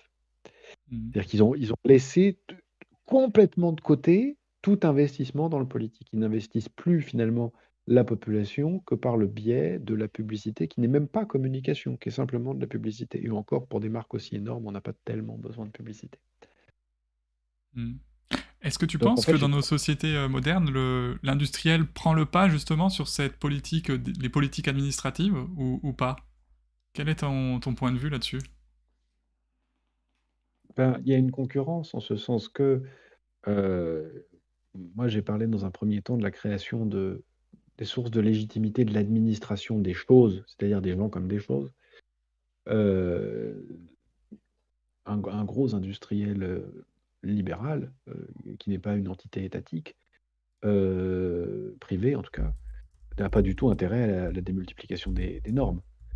La, la source idéologique qui préside aujourd'hui la composition du pouvoir européen, c'est-à-dire l'ordolibéralisme, euh, impose pour créer des situations d'une concurrence saine et l'absence de constitution de monopole privé, un ensemble de normes que de nombreux industriels ultralibéraux trouveront insupportables.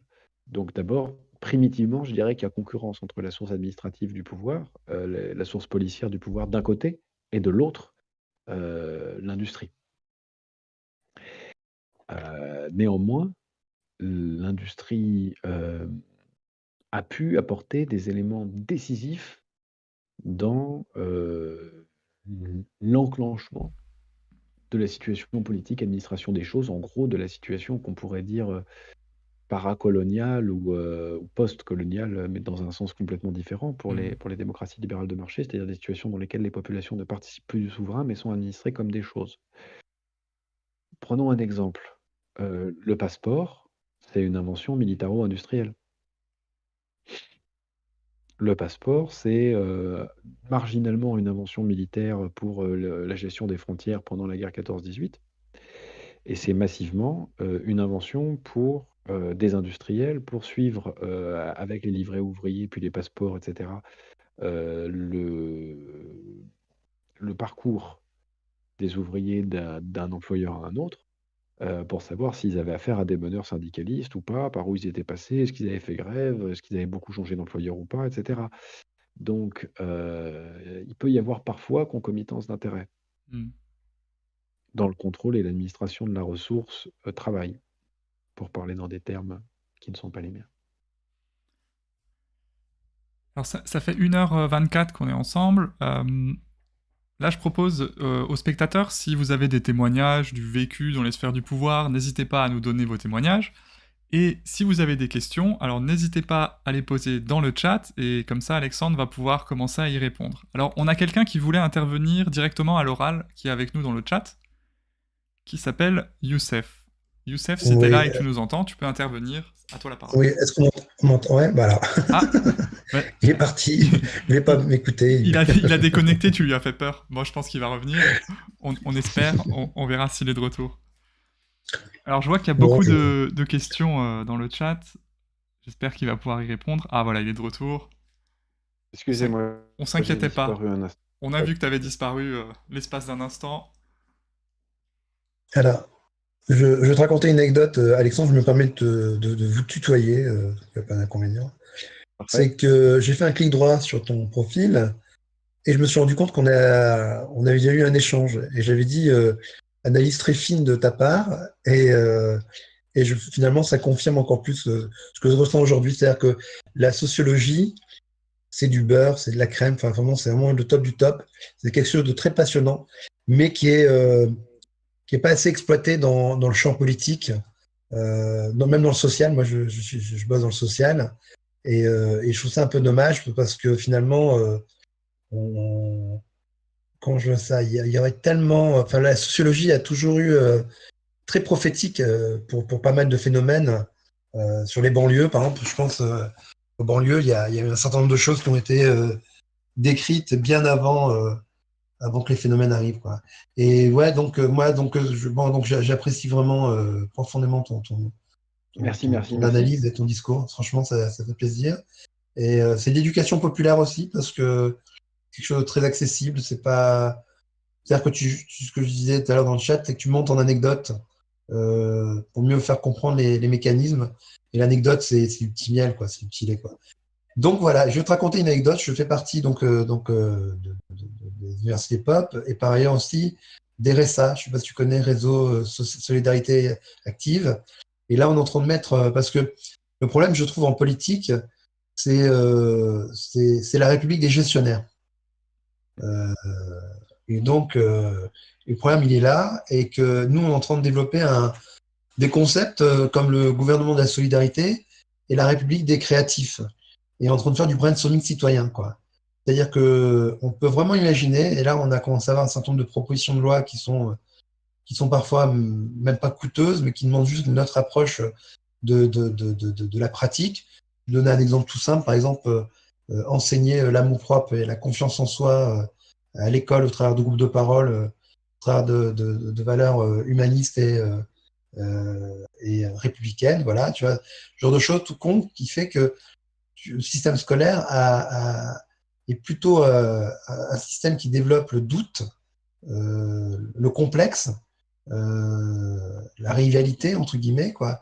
Alors que ça pourrait développer un certain nombre des logiques. Par exemple, aux États-Unis, après, je vais essayer de faire une digression et après, je te poser une question. Euh, Par exemple, aux États-Unis, il y a des fonds d'investissement américains qui investissent uniquement des boîtes qui ont, enfin, des gars qui ont fait plusieurs dépôts de bilan. La seule condition, c'est d'avoir fait plusieurs dépôts de bilan. Pourquoi? Parce qu'ils estiment qu'on apprend plus de choses par l'échec que par la réussite. Forcément, l'échec, tu analyses tout. La réussite, ça te rend vaniteux. Et donc, on n'a pas encore cette culture de l'excellence au travers de l'échec. C'est un paradoxe, mais pourtant du tout, parce que c'est pas, comme je disais, ça apprend vachement plus de choses par l'échec. Et moi, je me pose la question, pourquoi il n'y a pas de politique sociologue? C'est quand même étonnant, quand même, je sais pas, mais non, mais c'est vrai. Ouais, alors écoute, merci beaucoup.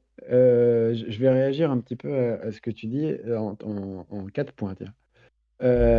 Attends, je les note. Euh, je veux rien oublier. Ah oui, ah oh là là là là là là là là. Madame Colony. Voilà.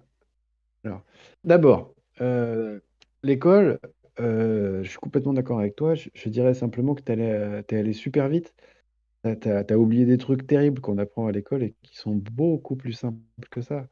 Bon, d'abord, on prend le même rythme que les parents, c'est-à-dire on dort la nuit et on va à l'école le jour. On apprend qu'il faut avoir du travail très tôt. On ramène du travail à la maison, donc on rentre dans la valeur du travail. Mais surtout, surtout, surtout, on apprend à rester assis. C'est une performance humaine extraordinaire d'arriver à ce que des individus restent assis 4, 6, 8 heures par jour et surtout à rester indifférents, en tout cas au moins en surface, à des humiliations ou à des gratifications. Et ça, c'est vraiment ce qui nous caractérise terriblement, c'est l'apprentissage de ça.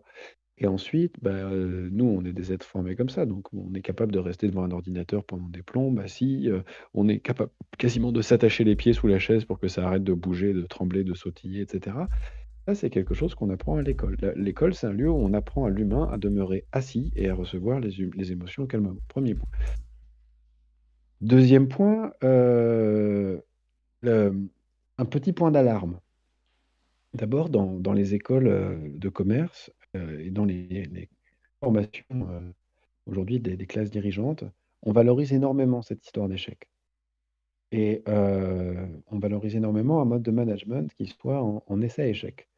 C'est très valorisé, c'est présenté comme américain, effectivement. Et c'est valorisé avec cette idée que plus on essaie, plus on échoue, plus on s'approche de la qualité, ça va de soi. Et que par ailleurs, il faut donc être capable d'être flexible dans son travail et d'être mobile de ne pas hésiter à changer l'organisation du travail, à changer l'objet du travail, à changer, l'application, du produit sur lequel on travaille et donc de développer une espèce de souplesse. Jusque-là, tout va bien. Je l'enseignerai à ma fille, il y a pas de souci. Mais le problème, c'est que les difficultés viennent après. Quand tu crées une économie dans laquelle tu vas, donner de l'argent à des gens qui font ça, tu vas investir sur l'innovation ou alors tu vas donner le droit à des possesseurs de capitaux de l'investir comme ils veulent, pour les faire fructifier. Alors tu t'exposes à ce que, des individus qui disposent de capitaux et donc d'activités sociales, que ce soit par le travail qui donne aux enfin pardon, qui demande aux gens de réaliser ou que ce soit par les produits qu'ils disposent dans une société, qui vont changer, changer, changer, changer, changer, changer. On va donc avoir 2 impacts de ça. Le premier, c'est que la notion de tradition, de savoir-faire ancestral et sur lequel on reste parce que ça a une valeur en soi que de ne pas changer de pratique, disparaît. C'est déjà un certain rapport au temps qui se transforme ou qui renforce sa transformation et l'autre point, c'est que tu justifies, de renouveler sans cesse des tentatives pour changer la société. Dans tous les sens. De disrupter la société, de la faire sauter par paliers, par pans, par machin. Il faut réussir à produire ton explosion et pour ça, tu as le droit de pivoter, de pivoter, de pivoter, de pivoter, de pivoter. Tu peux le voir de manière positive. Moi, je le vois comme une désinhibition de l'action. Et je ne suis pas sûr que ce dont on ait besoin entre humains faisant face au changement climatique, à la destruction des collectifs, à la destruction de notre rapport à l'environnement, à la dépeuplement des territoires. Je ne suis pas sûr que ce dont on ait besoin, c'est une désinhibition par rapport à l'action. Le droit d'échouer, le droit d'échouer, le droit d'échouer pour recommencer, pour recommencer, pour recommencer. Je le changerais peut-être par une espèce de culture où on va plutôt cesser de considérer l'action dans un binôme échec-réussite, pour commencer, et où ensuite, chaque échec, ou en tout cas chaque fois où on s'est donné un objectif qu'on n'a pas atteint, comme une invitation à se détacher, de l'action sous cette modalité-là et une forme d'apologie du boitement. Une invitation à ralentir et pas à accélérer dans l'échec-réussite. Voilà. Alors ensuite, pourquoi est-ce qu'il y a pas de politique, sociologue? Heu, ben, j'en sais rien. Le fait est que, je dirais qu'il y a 2 manières de faire de la sociologie. Il y a une position de roi et une position de mendiant. La mienne est celle du mendiant. Qu'est-ce que c'est que le mendiant? C'est celui qui va mendier la parole de l'autre parce que ça l'intéresse. Ça l'intéresse sincèrement de savoir ce que l'autre pense, comment est-ce qu'il représente les choses, pourquoi est-ce qu'il fait des choses, donc on va mendier la parole. La position du sociologue roi, que décrivait Bourdieu, le Rex, c'est celui qui va, une fois qu'il a recueilli les paroles ou qu'il a fait des sondages ou des statistiques, créer des classifications et attribuer aux gens des statuts, par exemple des classes sociales, des groupes. Il va créer un ordre social en fonction de ces catégories et par ailleurs, surtout, il va nourrir des procédures d'ingénierie sociale. Donc il se place réellement dans une position de, nourrir, le pouvoir, d'administration des choses. Bon, alors, est-ce que d'un côté, on est trop effrayant parce qu'on est dans la position royale de l'administration et que c'est une position un peu totalitaire et complètement folle, donc bah, les gens n'en veulent pas, heureusement en France en tout cas. Et de l'autre côté, on est trop humble et on met pas des mendiants au pouvoir, je ne sais pas. C'est peut-être là-dedans. En revanche, j'aurais tendance à te dire, et ça c'est quelque chose à porter au débit des sciences sociales, hein, c'est vraiment pas très glorieux que dans la période soviétique, c'est une science sociale qui a été mise au pouvoir. C'est une science sociale. La dialectique matérialiste, c'est une science sociale qui a été mise au pouvoir. Et si on admet que, dans une optique marxiste, c'est pas tellement les individus qui font l'histoire, mais plutôt, les idéologies et les matrices, les procédures, c'est une période dans laquelle, la science sociale a gouverné. On a cru qu'on pouvait, traiter du social comme si c'était une chose. Voilà et hem et voilà. Mais, en tout cas, merci beaucoup. Ah oui, le dernier point, heu, dans ce que vous êtes en train de faire et qui a l'air formidable. Tu vois, ça vient répondre à un truc qui est terrible et le moment où, les travailleurs sociaux rencontrent une population très vulnérable. Moi, je l'ai observé régulièrement, par exemple, dans, un centre d'accueil d'urgence où des populations roumaines identifiées comme roms étaient encadrés par une association qui avait une délégation pour encadrer ça. Il leur venait à la fois de la mairie et de la préfecture de police. Et j'ai vu des scènes, j'en raconte qu'une seule, où la directrice de l'association se met au milieu du centre, tape des mains, déclare que c'est le palabre, littéralement, comme si elle se croyait au Burkina Faso, au Mali. Et elle se met à dire voilà, je vous aiderai pas à obtenir le statut d'auto-entrepreneur parce que vous êtes des fainéants, vous allez tricher. Je vous interdis d'aller dans la ville à côté pour mendier parce que c'est insupportable d'aller faire mendier les gens. Et je vous interdis maintenant pour des raisons de sécurité, d'aller dans la déchetterie juste à côté parce que j'ai eu des plaintes de la déchetterie pour des raisons de sécurité. C'est impossible que vous continuiez. Et donc, en gros, elle leur disait, je vous interdis toutes vos sources de revenus et, illégales et je vous interdis de réclamer pour vous-même des sources légales, en tout cas de légalisation de vos activités, par exemple de vente de chemises ou de fleurs sous statut d'auto-entrepreneur. Donc, littéralement, elle avait recréé une espèce de situation coloniale et tout en faisant la morale avec une espèce de gentillesse bonhomme, elle était en train de dire aux gens: «Ben, en fait, je vous interdis de gagner votre vie, voilà, c'est tout». Et c'est pas des questions de mauvaises personnes, c'est des personnes qui sont placés là par des autorités en situation d'être, en quelque sorte, des dispositifs eux-mêmes, des dispositifs de régulation et d'administration et qui déploient sans s'en rendre compte. On voit la même chose dans des EHPAD souvent, des formes de violence extraordinaires contre d'autres humains et qui ne sont concevables que si on voit la superstructure administrative qui préside à la réalité institutionnelle qui est à l'œuvre dans le rapport de domination entre personnes vulnérables d'un côté et administratifs du travail social. À cet endroit-là, le travailleur social, c'est un policier. C'est quelqu'un qui fait rentrer dans la procédure, une vie qui est bricolée à la marge et qui peut pas rentrer dans la procédure. Voilà. J'ai fini tous mes points. Merci en tout cas. C'était une belle réponse, bien construite. Je propose qu'on fasse une petite pause de 3 minutes et on revient ensuite avec tous les gens qui veulent poser des questions de 5 minutes. Une pause de 5 minutes, on va faire. Et on revient ensuite avec tous les gens qui veulent poser des questions et intervenir en ligne. Donc venez dans le salon intervenir et vous pourrez poser vos questions. On fait une pause musique de 3 minutes. À tout de suite.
C'est bon, on est de Comme, retour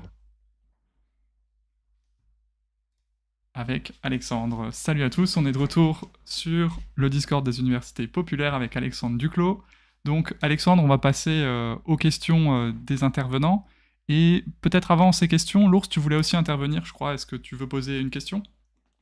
oui, j'avais une question en fait concernant bon, les caractères du pouvoir et tout. Je me faisais une réflexion suite à un commentaire, je crois que c'était de Cindy tout à l'heure, qui demandait, qui disait putain, on dirait que tu décris une secte. Et si on regarde par exemple comment détecter une secte selon la Mivilude, eh ben, on pourrait cocher pas mal de cases. Je vais les citer, par exemple la déstabilisation mentale, le caractère exorbitant des exigences financières, la rupture avec l'environnement d'origine, l'existence d'atteintes à l'intégrité physique, salut Jérôme Rodriguez, l'embrigadement des enfants, merci l'école, le discours antisocial et les troubles de l'ordre public, bon, pour eux c'est facile, donc ceux-là on va pas les cocher. L'importance des démêlés judiciaires, bon, on pourrait aussi... hein, voilà, voilà. Et l'éventuel détournement des circuits économiques traditionnels. Donc bon, étant donné que c'est eux qui déterminent ce qui est le circuit économique traditionnel, bon. Et tentative d'infiltration des pouvoirs publics, bon, tentative d'infiltration des gens. Si on inverse un peu tout ça, on se retrouve quand même avec pas mal de codes assez sectaires dans les caractères du pouvoir. Mmh. En fait, non. Non, ça marche bien, c'est super chouette, mais en fait, il y a un gros problème entre l'intérieur et l'extérieur. Qui en fait partie, qui n'en fait pas partie. La caractéristique d'une secte, si tu le prends d'un point de vue, d'anthropologue et pas d'institution censée faire une différence entre une religion et une secte sur ces bases-là, c'est le niveau d'intégration. On va caractériser une secte comme un groupe qui demande une intégration totale. Heu, donc qu'est-ce que ça va être qu'une secte? C'est un groupe dans lequel, en dessous du gourou, tout le monde est un seul et même corps, où tout le monde fusionne totalement. Or, en fait, l'État ou les grandes entreprises ou les grandes institutions qui déploient du pouvoir dans la société française contemporaine ne nous demandent pas du tout ça. D'abord, ils nous demandent pas du tout de nous intégrer les uns aux autres, mais par ailleurs, ils ne nous demandent surtout pas d'intégrer leur propre groupe et de venir jouir avec eux dans un groupe qui serait, au contraire. Au contraire, alors par contre, est-ce qu'on pourrait dire qu'eux se comportent comme une secte? Hem, je je dirais que c'est pas tellement organisé comme ça. En fait, c'est organisé comme un chapelet de sectes extrêmement similaires mais qui néanmoins maintiennent leur pluralité pour, se donner des biais de confirmation. C'est-à-dire, «Ah, la secte d'à côté, elle a dit comme nous, donc» alors ils sont sortis des mêmes écoles, mais ils ont l'impression d'être différents. Donc les juristes vont trouver que les journalistes ont dit comme eux, qui ont trouvé que les publicitaires ont dit comme eux, qui ont trouvé que les chefs d'entreprise ont dit comme eux et tout ça se parle dans des cercles concentriques. Ils sont effectivement, pourquoi pas, autant de petites sectes. Mais en fait, je pense que ce pourquoi tu vas trouver dans le pouvoir autant de gens qui vont avoir, leur petit, hobby New Age, leur petit, hobby, pour le yoga ou pour, la franc-maçonnerie ou pour, une certaine pratique du rugby ou ceci ou cela, ou une connaissance encyclopédique, des arts japonais, enfin peu importe. C'est que, la croyance collective, celle qui participe de l'organisation du pouvoir, est creuse. Elle est creuse. Elle ne permet pas à l'individu de survivre à la tristesse dans, de n'être en fait qu'une pièce mécanique sans aucun intérêt, qui n'a pas de vie, qui n'a pas d'existence, qui n'a pas de personnalité, qui est totalement creuse, en fait. Et voilà, donc moi je dirais que le pouvoir a détruit les gens qui ont le pouvoir. Et voilà, c'est vraiment mon sentiment. Donc en fait, heu, on peut avoir, l'impression d'une secte à cause de leur homogénéité, à cause de leur niveau de fanatisme, mais il faut bien voir que la note dominante, c'est plutôt la tristesse post-effondrement du fanatisme. Et tu ne trouves ce fanatisme-là que dans les premières années chez les jeunes, quoi. Chez les jeunes. Donc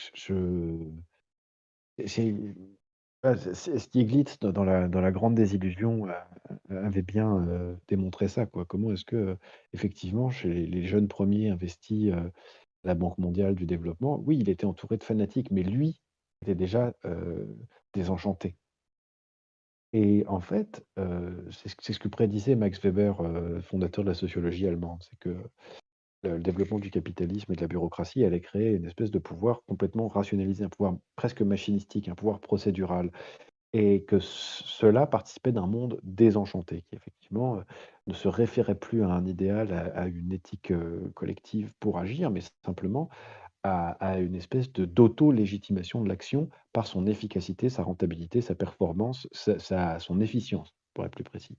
Vraiment le truc complètement purifié de toute relation sociale. Or ça, c'est efficace pour produire du profit, c'est très peu efficace pour faire communauté et pour tenir des individus ensemble, dans un bon état. Ça les détruit, ça les ronge et par conséquent, ils vont chercher ailleurs de quoi se compléter eux-mêmes. Mais dans le fond, tu vois, c'est très intéressant, pièce par pièce, pour aller interroger les dominations qui nous sont infligées, la liste que tu fais, l'ours.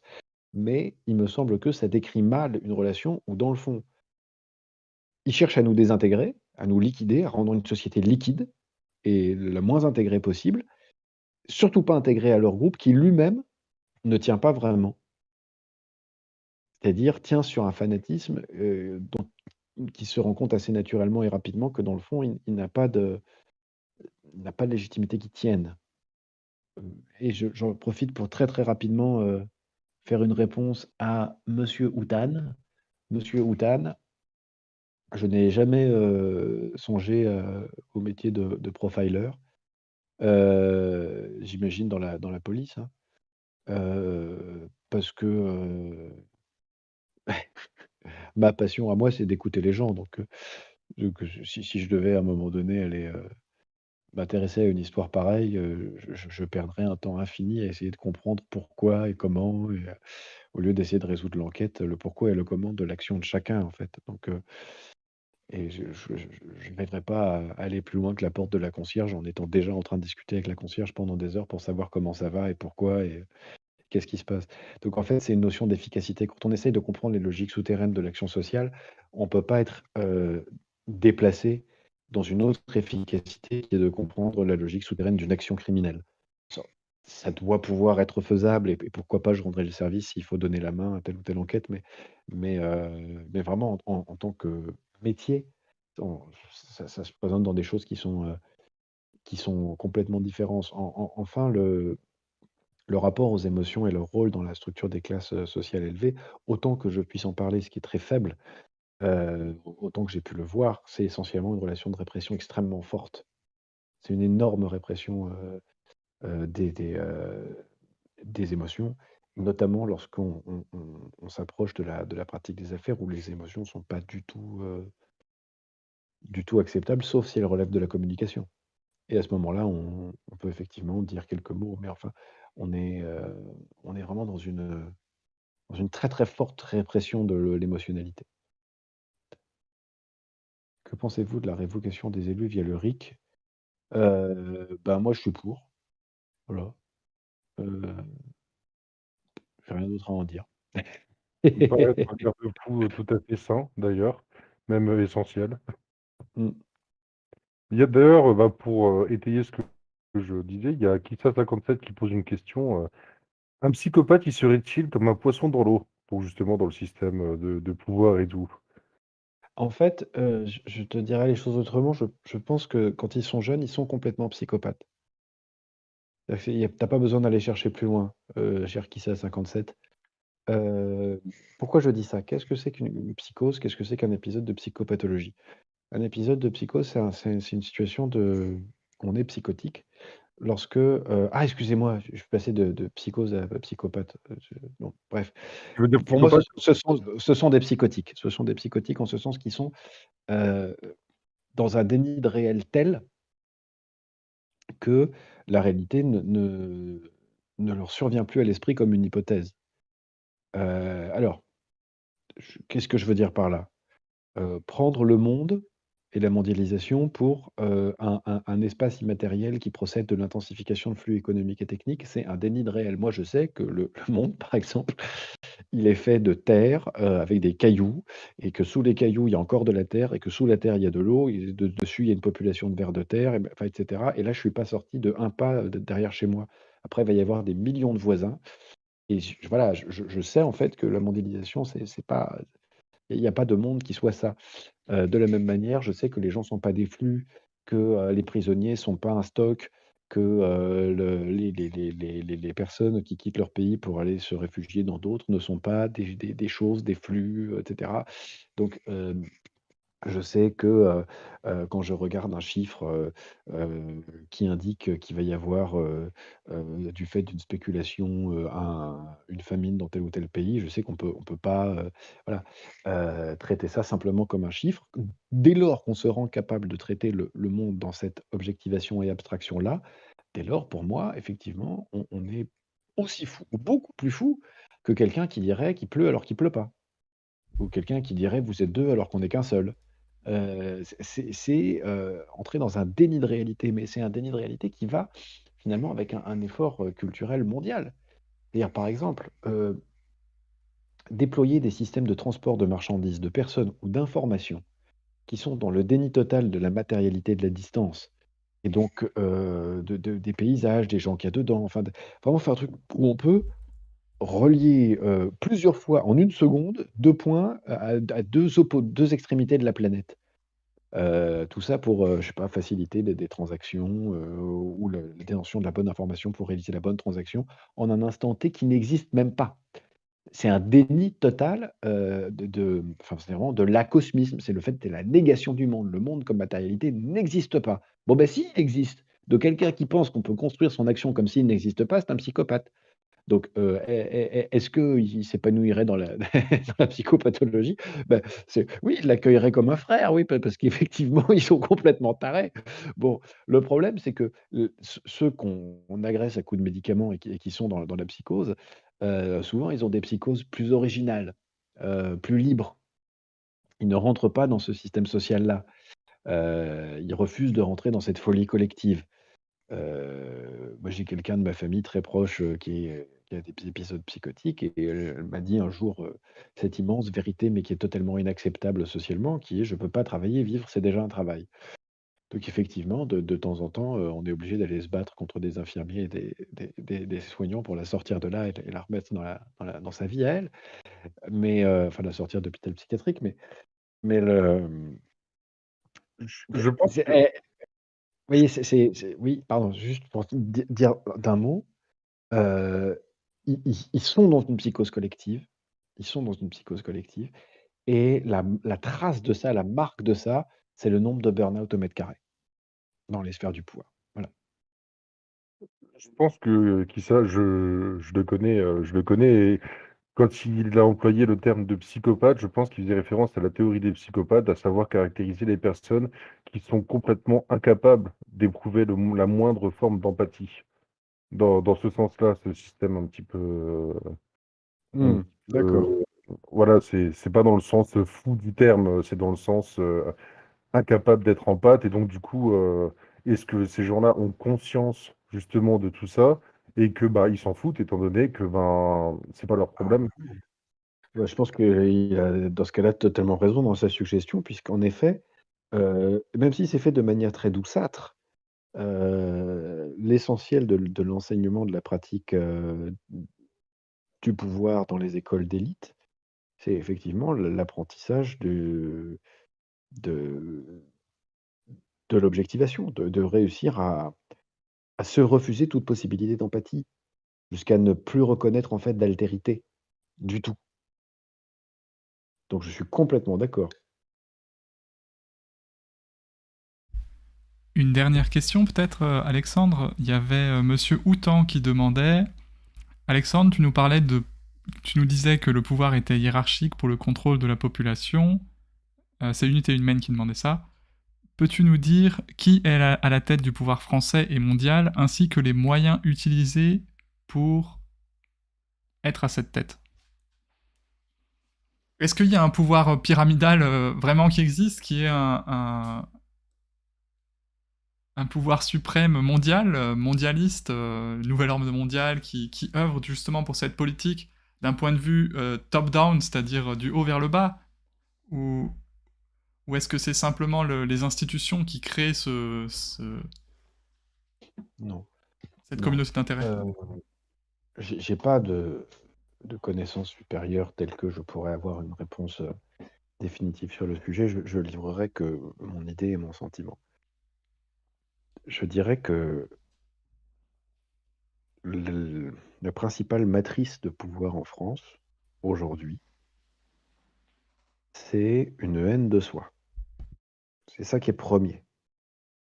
C'est une profonde volonté d'accélérer la course dans l'autodestruction du pays, dans toutes ses dimensions, Hmm. qu'elles soient les paysages, la terre, les gens, les collectifs, les entreprises, les savoir-faire, la scolarité, le- tout le capital qu'il y avait dans nos savoir-faire médicaux. Enfin, c'est vraiment une espèce de volonté de se détruire et de détruire tout ce qui relevait d'une culture et d'un commun. Je dirais que ce qui nous singularise, c'est l'espèce de violence de l'agression qu'on a contre tout notre bien commun.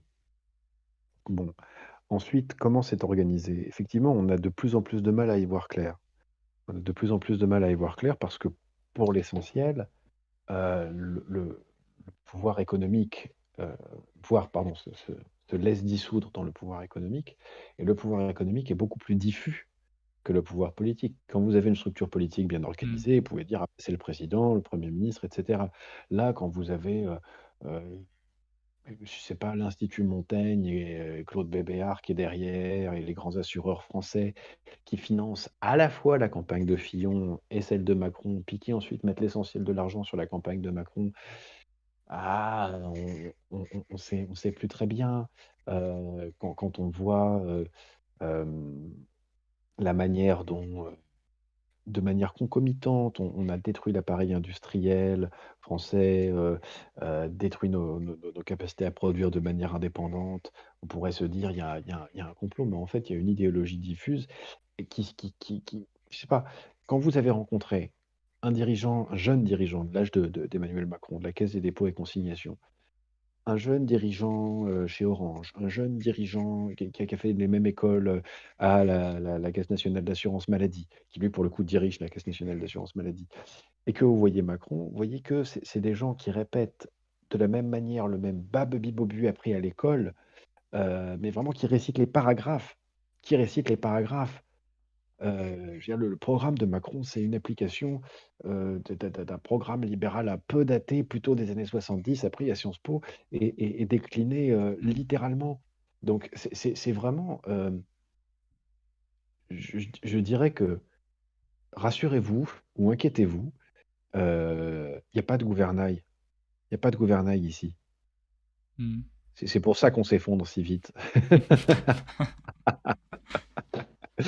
C'est voilà, en je sais pas, par exemple, on pourrait parler de l'Allemagne, par exemple, où, il y a des éléments de tradition qui tiennent incroyablement mieux, que ce soit, par exemple, la conscience politique, du contenu de l'ordolibéralisme qui est infiniment plus fort en Allemagne qu'en France, déjà qui est existante alors qu'en France il est inexistant, et par ailleurs, la tradition du droit et du droit des gens et de l'importance du système juridique allemand et du juridique dans le politique, c'est des choses qui tiennent, qui a pas été détruit. Heu on peut pas en dire autant chez nous. Hmm. C'est, voilà. Donc j'aurais tendance à vous dire que, en fait, ce à quoi vous êtes en train d'assister, c'est à, dilution, un éparpillement du pouvoir qui correspond au transfert du politique vers l'économique, vers les pôles de pouvoir économique. À l'intérieur de ça, naturellement, bah, vous avez beaucoup plus de mal à appréhender l'organisation de ce pouvoir-là. Il devient plus diffus, ça devient un pouvoir qui est en un sens plus social. On a moins affaire à quelque chose qui est, méthodique, organisé, structuré. Hem et où la pulsion dominante, c'est quelque chose de l'ordre de la purge du social, de la purge du culturel, qui est insupportable parce que c'est un frein et que bon, le problème, c'est un peu ça l'identité française. Pas le fait de faire des manifs ou d'être chiant, hein, c'est pas ça la question. C'est d'être le souverain. Parce que si le peuple ne fait pas souverain, si la fiction de l'alliance n'est pas le souverain, bah, il se trouve que nous, on n'a pas d'unité anthropologique, on n'a pas d'unité géographique et bah, on tient plus à rien. Mm. On est vraiment, vraiment une nation politique construite. Voilà. Merci Ah beaucoup là là. pour cette réponse. Alors, on arrive vers la fin de cette émission. Peut-être une dernière question avant que l'on clôture. Il y a quelqu'un qui demandait est-ce que tu connais Juan Branco? Tu me fais beaucoup penser à lui. Moi, je me souviens qu'il avait fait une intervention sur le pouvoir à l'époque. Il avait parlé notamment des coulisses du pouvoir chez Thinkerview. Ça avait été intéressant. Mais c'était la question de Mamotte. Est-ce que tu le connais? Est-ce que tu l'as déjà rencontré? Est-ce que c'est quelqu'un avec qui tu as déjà échangé? Alors, je le connais pas, je l'ai jamais rencontré. Je l'ai, comme tout un chacun, énormément vu dans les médias. Euh, je ne sais pas si c'est quelqu'un d'appréciable ou de pas Hmm. appréciable. J'ai un très mauvais point de vue pour réagir à cette personnalité parce que, pour l'essentiel, les réalités de la bourgeoisie parisienne qu'il décrit me sont plus ou moins connues, donc je Hmm. tombe pas des nues quand je fais ça. Et deuxièmement, parce que on a pris des chemins totalement différents. Hmm. Il a pris des chemins de porte-parole d'un peuple au nom d'idéaux qui le concernent. Personnellement, quand je pense porter la parole, en fait, je pense d'abord à la recueillir, à écouter la parole des gens et j'y consacre ma vie. Donc, c'est une posture qui est totalement, Hmm. vraiment radicalement différente. Et puis, il y a une espèce de quelque chose qui est en quelque sorte interdit à un anthropologue. Il y a une importance du soi, du moi, quoi, qui est, c'est que enfin, bon, merde, je vais être plus franc. Je peux pas supporter autant de regard sur son propre nombril. Enfin, c'est impossible. Pour moi, c'est intolérable. C'est invivable. Voilà, c'est une C'est réponse c'est claire, c'est pas marmotte. respirable, quoi. Je suis désolé. Voilà. Mais donc, c'est peut-être quelqu'un d'admirable, mais je le connais pas Hmm. et j'ai vraiment du mal à l'écouter. Voilà. Ça marche. Bah merci, merci à toi, merci pour Merci à cette vous. superbe intervention de ce soir, c'était vraiment passionnant. C'est toujours avec Eh plaisir hein, ben, merci, merci. qu'on te recevra ici. Je remercie aussi du coup toutes les personnes qui ont permis l'organisation de cet événement, notamment ceux qui travaillent dans les coulisses. Merci à vous les gars et les filles. Et pour finir, merci aux spectateurs et aux participants de l'émission. On se retrouve du coup demain et on espère que vous serez nombreux. Ciao Alexandre, à la prochaine. Ciao à vous, merci. Ciao. Ciao Alex. Ciao tout le monde, Ciao. merci nos pestos. Ciao.